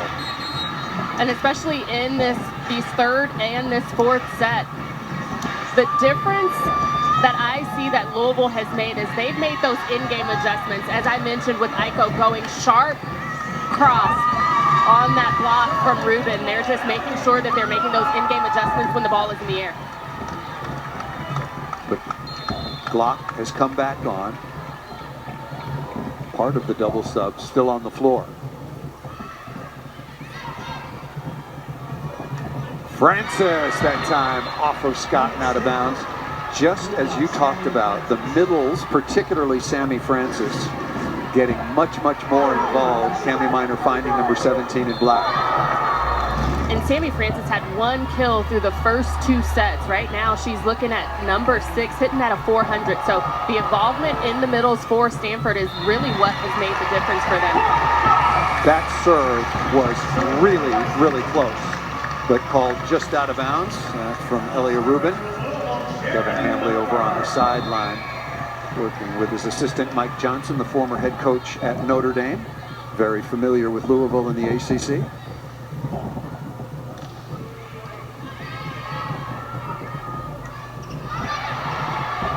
Good cover by Ruben there. And Scott, you cannot put the ball down in the left back. Usually you want to avoid the libero and serve reception, but you got to just hit the ball someplace else. And you know the difference, though, is Beard, Ruben, and Kip think they have that angle because the blocker for Louisville is far pushed to that pin, but they know that Elena Scott is there to dig that ball and get transition play, and when you have DeBeer and Looper coming out of the back row, it makes the difference. Big service error that time. The crowd was back into it. That'll give Stanford the 3-point advantage once again. Elena Scott, 18 digs. Elena Ogilvie with 18 digs as well. So I'm guessing right now for Stanford in this rotation, you're going to see a lot of activity from Cami Minor taking that second ball over. Has Kip out of the back row if necessary. There's a good contact. This got to come to Kip. No, left side and on the tap down. Katie Baird going over the top of the block right into the open area. Really good location of that shot. You got to wonder why that ball wasn't picked up. You see the tracking of that ball. She had nothing to do but to tip it over that block. Tough chance for DeBeer. Free ball coming to Stanford. Bad pass. Vicini in a tough spot. Must have for DeBeer and Louisville.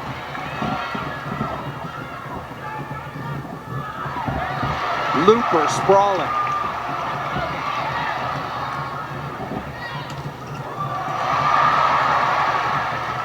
DeBeer again, good out of system set. And that's going to be 4 contacts. DeBeer finished that kill before it happened. She just dropped her elbow a little bit. She's got to raise it up. I don't think there was a touch, but you might get a challenge here. There were so many quality contacts within the course of that rally, and there will be a challenge. Danny Busboom-Kelly pulling out the challenge card for the first time so far on the afternoon. Stanford, if the call stands, it'll be 23-18. Challenging touch on the block. They're challenging touch on the block on that attack from DeBeer, but what the referees can do is look at the totality of the play, so they can go through the entire thing to see if there was any type of touch, and I don't really see that there is a touch on the block from Cami Minor. I don't think the ball went over the net. Netcam will give us the best view.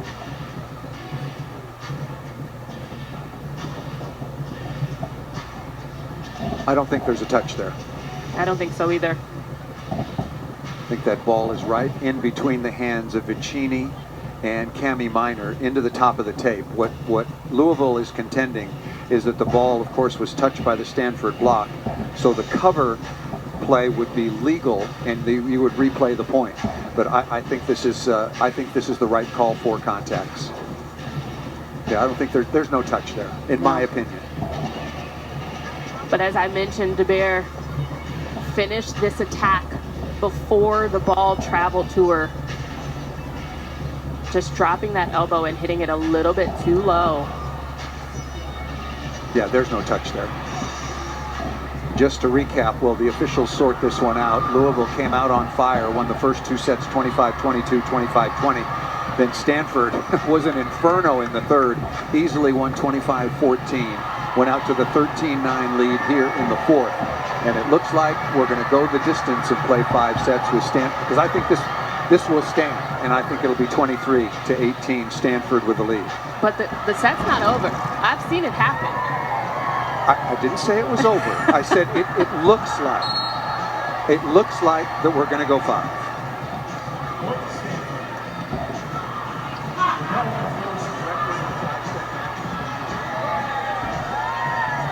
So each team now with 1 challenge remaining. Kevin Hambley lost one very, very early on. And now Anna Pringle, who's come in and played some really nice defense. He's been flying around as well into serve. Stanford 2 points away. Good stab by Minor. That ball was almost to the floor. She read that perfectly, seeing that DeBeer was going to tip that ball. Excuse me, Iko Jones is going to tip that ball. There is Pringle right on cue. Must have here for Louisville. Out to DeBeer. 1-on-1. That's how you finish the attack. DeBeer, good job. Nice high contact. Doesn't matter where the block was, you know she was going to get that ball.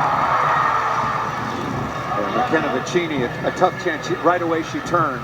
My fault. But My bad. Yeah, that meaning that she couldn't get out to the outside. Really good transition production for De Beer and for Louisville. 23-19. I'd look for this ball to come to Kendall Kipp either out of the pipe or on that D, but it all hinges on where Vicini is going to go for Cami Minor. Easy serve. Rubin's been so good. And that ball tucked down inside. A little waterfall down inside of Cressy and De Beer. They thought they had the stuff. So it's going to be set point number 1. Going back to serve. All-American setter Cami Minor. Led the nation in assists last year and so far is number 1 in that category as well. Set point number 1.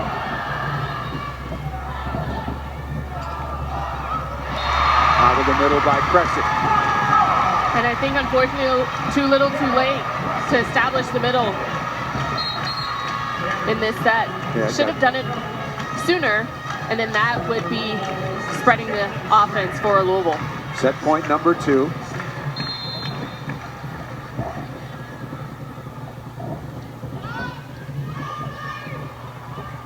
Right side to Baird, and there it is. A very, very comfortable third set win at 25-14, and then backing that up with a win 25-20, tied at 2 sets apiece. Coming up, the 15-point tiebreaker.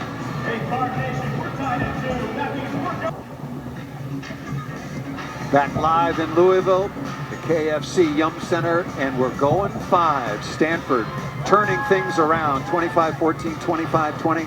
Tied at 2 sets apiece here in front of a crowd of over 9,500. And set 4 recap, Jen. You know, it was Stanford, just like in the third set, got out to a very quick lead.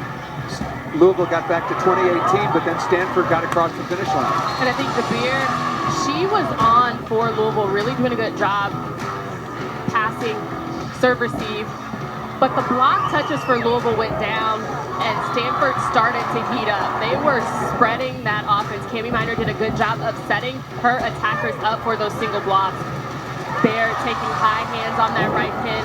I really, really love Kendall Kipp and how she came on fire. 18 kills on the match, but again, from 3 kills, 3 errors, right now to 18 kills, only 5 errors, hitting a 317 for Kendall Kipp. That's the difference maker for Stanford. Well, those numbers, that's a great stat by our crew here in Louisville. That tells the entire story. Louisville was just on fire, and then completely turned it around at Stanford in the 3rd and 4th. So we'll play 5. And if you look at this, you made a really interesting point about the lack of block touches, because that really gets Louisville's transition game going, gets the crowd involved, all Absolutely. of that. But Stanford in the 3rd set sides out at 86%.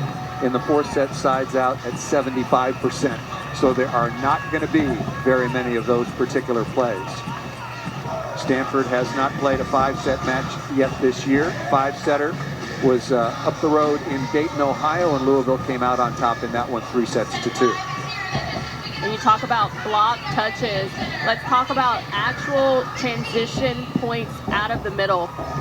PK was thunderous for Louisville in those first 2 sets, and in the second 2 sets, sets 3 and 4, she only had 1 kill. So let's see if the first point comes out of the middle for Louisville to just spark this energy and spark the crowd. And Pagran Khan fired up this crowd so much, just detonating balls from Ellie Glock in the first couple of sets, but was not a factor in the 3rd and 4th. Yeah, great point. So 15-point tiebreaker. Teams will change sides at 8. Aaliyah Rubin will start things off, number 13 in black. She has been superb in all phases, trying to get the middles involved.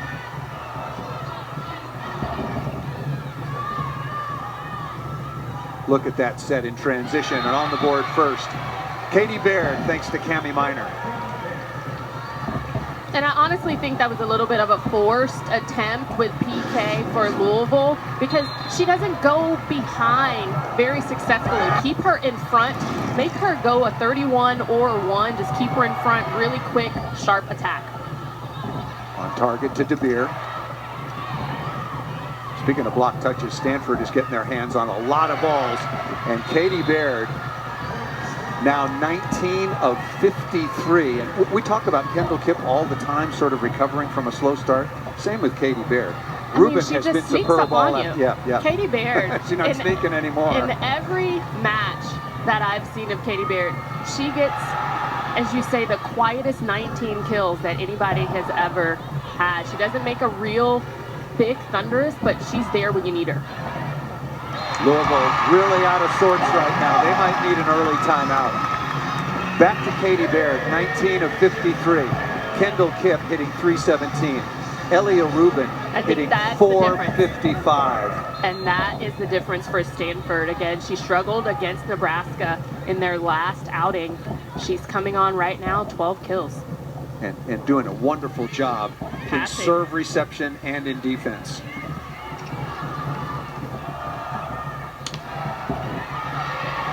Free ball coming to Louisville.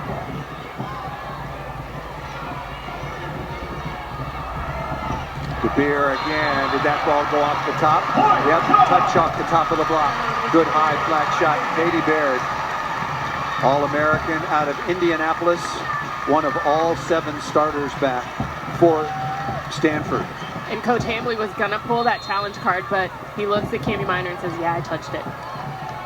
Well, the first referee called it immediately. It was right in front of him. I'm glad you mentioned that, because remember, each team gets an additional challenge going into the 5th set tiebreaker. That's a better contact for Ogilvy right there, putting in some good transition work for Stanford with the kill. And Stanford against Nebraska, and through the first 2 sets here in Louisville, kind of just out of sync and bumping into each other. And now that sort of has gone over to the team in white. They were so smooth through the first couple of sets.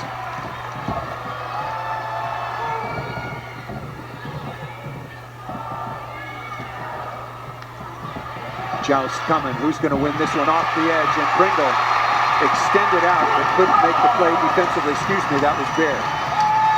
And Iko Jones and PK had a full-blown conversation at the net. Who's going to take that? Are you going to get it? And PK says, I got it. Let's see what we can do with it. Iko Jones now with 9 kills on, make it 9 kills on 23 swings. Louisville hitting 245 on the afternoon. Looking for the match.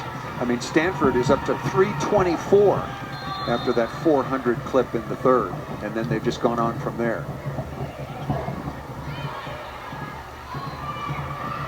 That ball tipped out of bounds. Ball set too tight. Baird couldn't get a piece of the block, and we're tied at 3. You know, Baird was just trying to find Iko Jones's hands, and she just kind of took it a little bit too far. She needs to wait till that ball drops and really identify that right hand of Iko Jones on that pin. Excuse me, 4-3 Louisville. Kendall Kipp was over the line. Yep, they got it. Good call. It's right in front of us. And a foot fault on Kendall Kipp. If she was a size 10 instead of a size 11, it would have been good. But again, Louisville is not making that adjustment on the D from Stanford. They've got to pull that ball inside on that line. Unless they're choosing to keep it open because they know Elena Scott's right there to pick up the ball. That's a digging mistake. Looper just lost her footing. Got to keep that ball on your side. Basically a gift to Stanford as Cami Miner will go back to serve. Now 5-4. Teams will change sides at 8. You get 2 timeouts. Each team got an additional challenge. Louisville is 9-0, ranked number 2. Stanford ranked number 5 at 6-2. The service error by Miner. Stanford lost at home to Florida. Stanford lost at home to Nebraska. We mentioned surprises. Nebraska, to me, is one of the big surprises as well. Their freshmen, Bergen Riley at the set, they are. Harper Murray, they are really good. I'm a fan of Harper Murray for Nebraska. Top-notch recruiting class. Number 1 recruiting class for John Cook.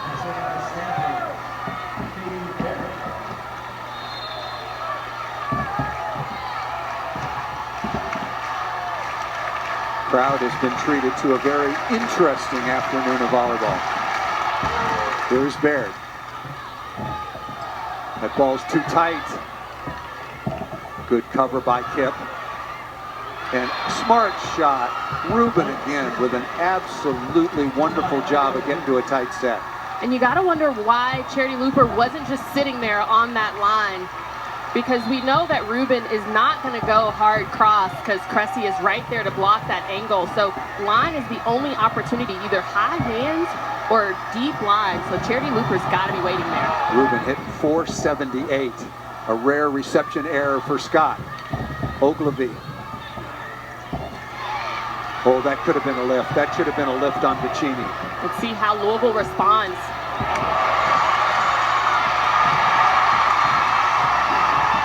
Off of there, the chase by Minor. And Louisville does get the point and leads it 7-6. And you see Looper is ready at all times. You want to think that she saw the hole in the block just to hit right down the middle. Just some firepower out of Charity Looper with 12 kills on the match.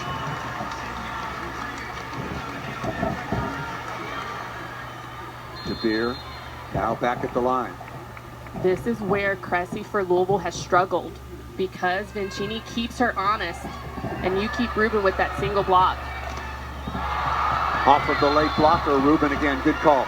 Tara Cressy, number 13 in white for Louisville, was a little bit late, helped just enough by Vicini. And sometimes that's the purpose of a middle blocker.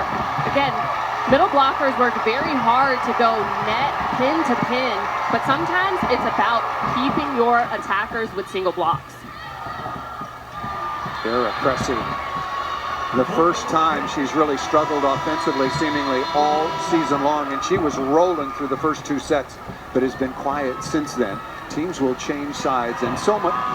We're just finishing off the non-conference for both of these teams, but that valuable hosting opportunity in the regional round. Stanford hosted last year, lost to San Diego.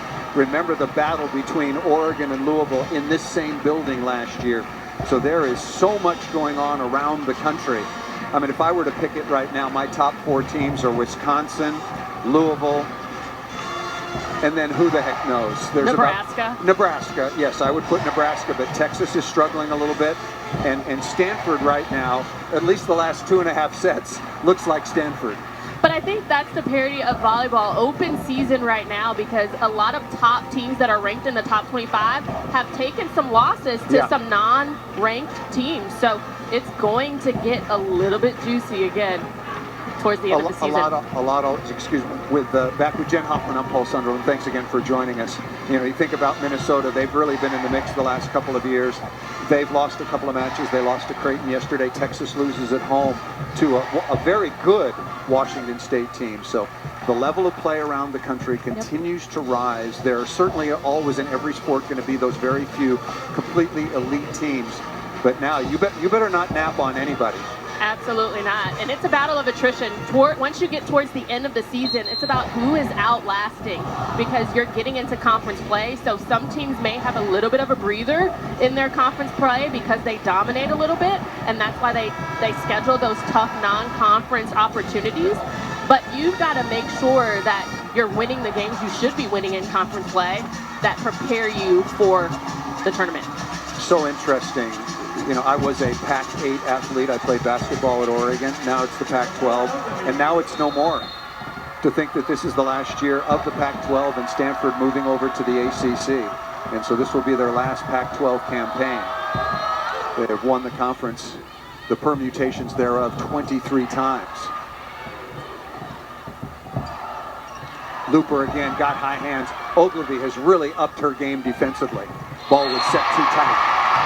That's a big violation. That's the first mistake Aaliyah Rubin has made all afternoon. And it's interesting they called it on Rubin on that contact. I think the ball was just a little bit too close. She tried to cut it, just took the net a little bit. Well, she's had a heck of an afternoon. Maybe just a little bit justifiably greedy there. Tied at 8. Really good serve by Cressy. Rubin again. Aaliyah Rubin in her sophomore year at Stanford, 15 kills on 26 swings, hitting over 460 with just 3 errors. She's either hit a ball out of bounds or been blocked to the floor 3 times on all those difficult swings. Offensive star of the match.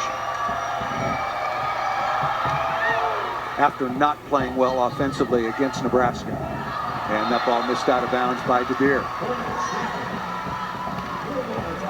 I think you got to call a timeout if I were Louisville, because your team is looking kind of like a deer in headlights right now. They're worried about nothing working for them when they need to just settle the ball and do what they do best. That ball was a little bit low out of pipe for DeBeer. She needs to make sure she's communicating with Glock and tell her I need it a little bit higher, keep the pace so that I can get my hands on it. Let's take a look at some news and notes. Speaking of interesting things happening around the country, Georgia Tech has been mostly Julia Bergman, no question about that, the last couple of years. She's now with the Brazilian national team trying to qualify for the Olympic Games. That tournament's going on right now. Georgia takes down Georgia Tech in Atlanta. Purdue falls to USC. And Creighton over Minnesota. Minnesota, you could say, struggling a little bit right now, given the bar that they've set, new head coach. And there is so much going on. I got a card here somewhere that I had this week, and it had about, here it is, this week. Washington State wins at Baylor in Texas. Georgia Tech got that. Oregon beats Pittsburgh. And back to the Pac-12 in the last year. Stanford picked to win the conference. Oregon is very good, ranked in the top 10. Utah's down. Washington is down. UCLA and USC still rebuilding, so a lot of question marks in terms of how much the Pac-12 season, even if Stanford were to go undefeated, how much that can help them in the RPI. I think Stanford really needed this turnaround. Stanford really needs this win on the road in Louisville against the #2 Cardinals. If they're expected to run the tables in the Pac-12, they really need to come out making sure that they're making a name, because they've got some quality non-conference wins under their belt. So they've got time to settle into conference play once this is over. Good pass by Looper. And that ball a little bit too far off for Looper to really take a crack at it. Sammy Francis coming right back. And look at the way Stanford turned this match around. This is an hour and a half or two on the road for the Stanford Cardinal volleyball team. If they go on to win this match, if they're going to go, that's when our season turned around. They were really struggling in the first couple of sets because Louisville was so darn good. Francis had 8 attempts in both the first 3 sets, and right now she's sitting at 13. Rubin again in a 4-0 run. Boy, you got to take another timeout. Absolutely. Danny Busboom Kelly's not going to wait any longer, and all credit to Stanford for turning this around. Let's take a look at the upcoming schedule getting into conference play. I know coming up on Tuesday, it's the California Gold Bears. And then at Colorado, Arizona State, and then at Washington. Look, let's be honest. The Pac-12, to me, Pac-12's down. Yeah. The Pac-12 is really down. Washington was a juggernaut program under Keegan Cook, now at Minnesota for a long time. They're out of the top 25. So I think Stanford is a heavy favorite to come away with the conference title. And for Louisville, Syracuse, Boston College will be at Notre Dame. Interested to see our old friend Salima Rockwell. North Carolina State. Lucas Labe is doing a nice job rebuilding that program. And then new coaching staff at North Carolina as well. And then Louisville gets into the meat of the schedule, home and away against Pittsburgh, Miami, those sorts of contests. But Louisville 35-1 in the ACC the last 2 seasons. And the ACC as a conference has been on this upward trajectory for many years. So it's just a testament to the coaching staff that each of these programs within the ACC is bringing to the table. 2 teams into the national semifinals, Louisville and Pittsburgh, and I think overall 7 teams into the NCAA tournament. That's a good performance by the ACC. And right now, again, you've got PK in front row. I think, unfortunately, this is just an unfortunate matchup. That is a big miss by Kendall Kipp coming out of the timeout. 12-9 is the advantage. Can Louisville get back to the form they showed in the first couple of sets? And I think starting with Glock's serve, this is a better blocking matchup that Louisville started with in the first 2 sets. So let's put the foot on the gas a little bit for Louisville to make sure that they're getting some quality block touches like the first 2 sets. Ogilvy with an absolutely perfect pass. What a mistake serving the Stanford libero. You can't do that. As good as Rubin has been, you cannot lollipop the ball to the Stanford libero. 2 points away from a reverse sweep on the road.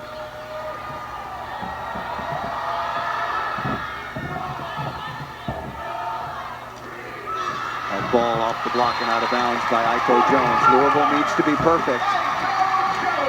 You're absolutely right. They really do. Needing to serve a little bit tougher. Charity Looper has an ace on the night, but she needs to make sure that she's not swinging into the middle of the net, because that's where most of her balls are going. She needs to make them go long. Yeah, working on Baird. Absolutely. That's exactly what I was going to say. You look at Rubin, who has been rock solid in reception. You look at Ogilvy, the libero in the number 9 white jersey, who has also been rock solid, particularly the last 2 sets in reception. Great job by Looper, really good job by Looper getting that ball on Katie Baird.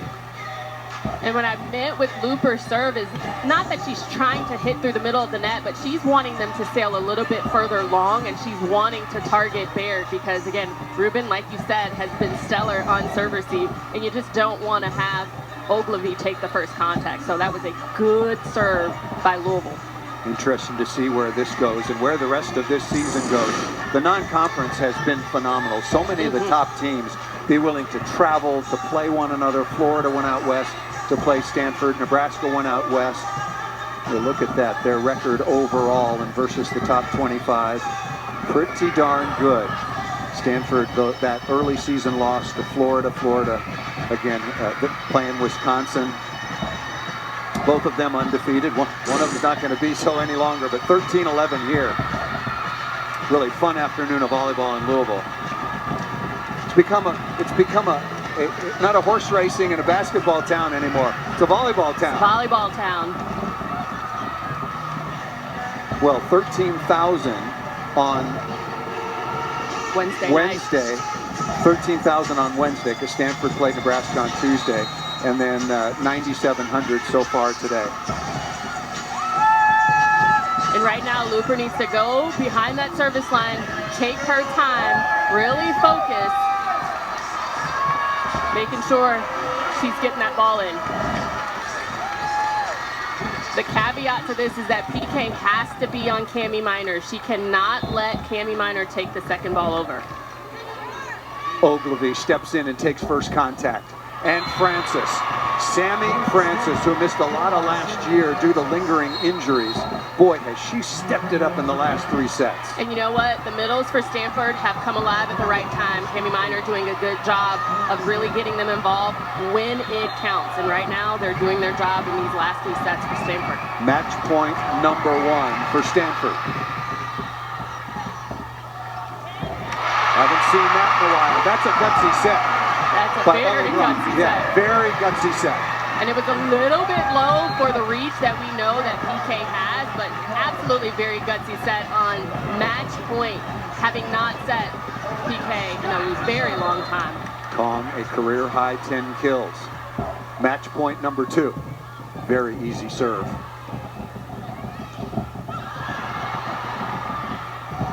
De Beer, conservative, 8 feet off the net. For the win down the line, Katie Baird.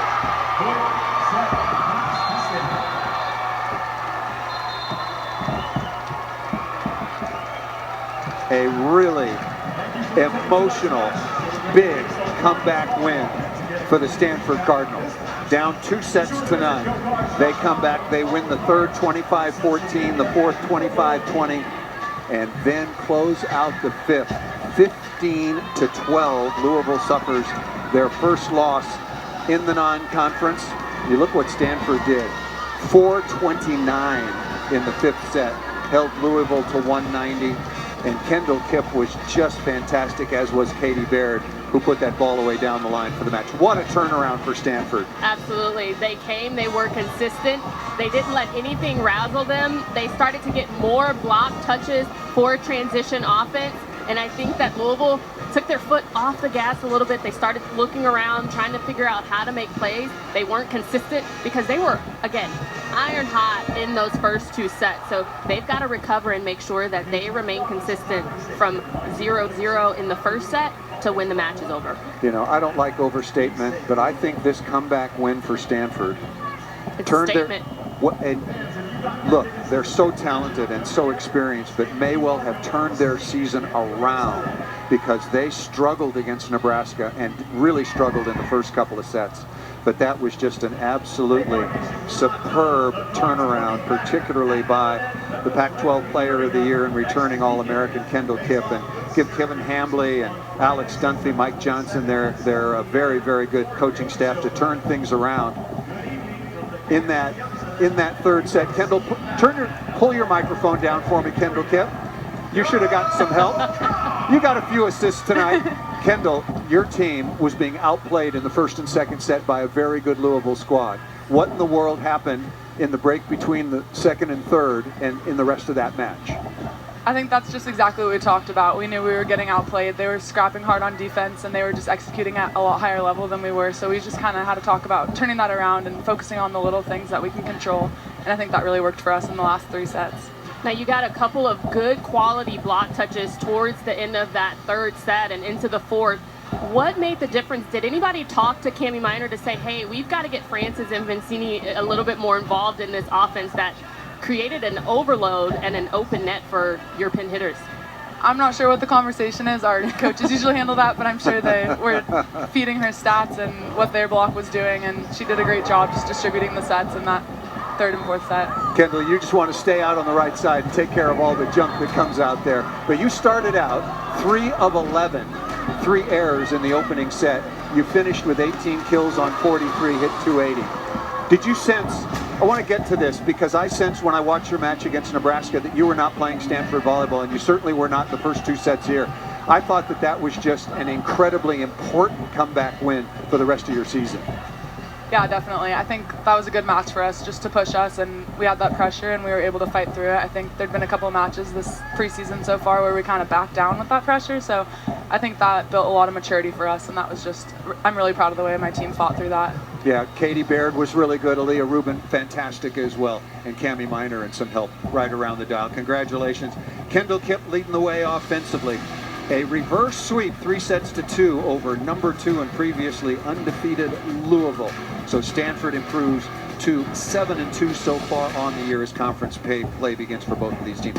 For Jen Hoffman and our entire ESPN crew, I'm Paul Sunderland. Have a great afternoon wherever you are. Goodbye from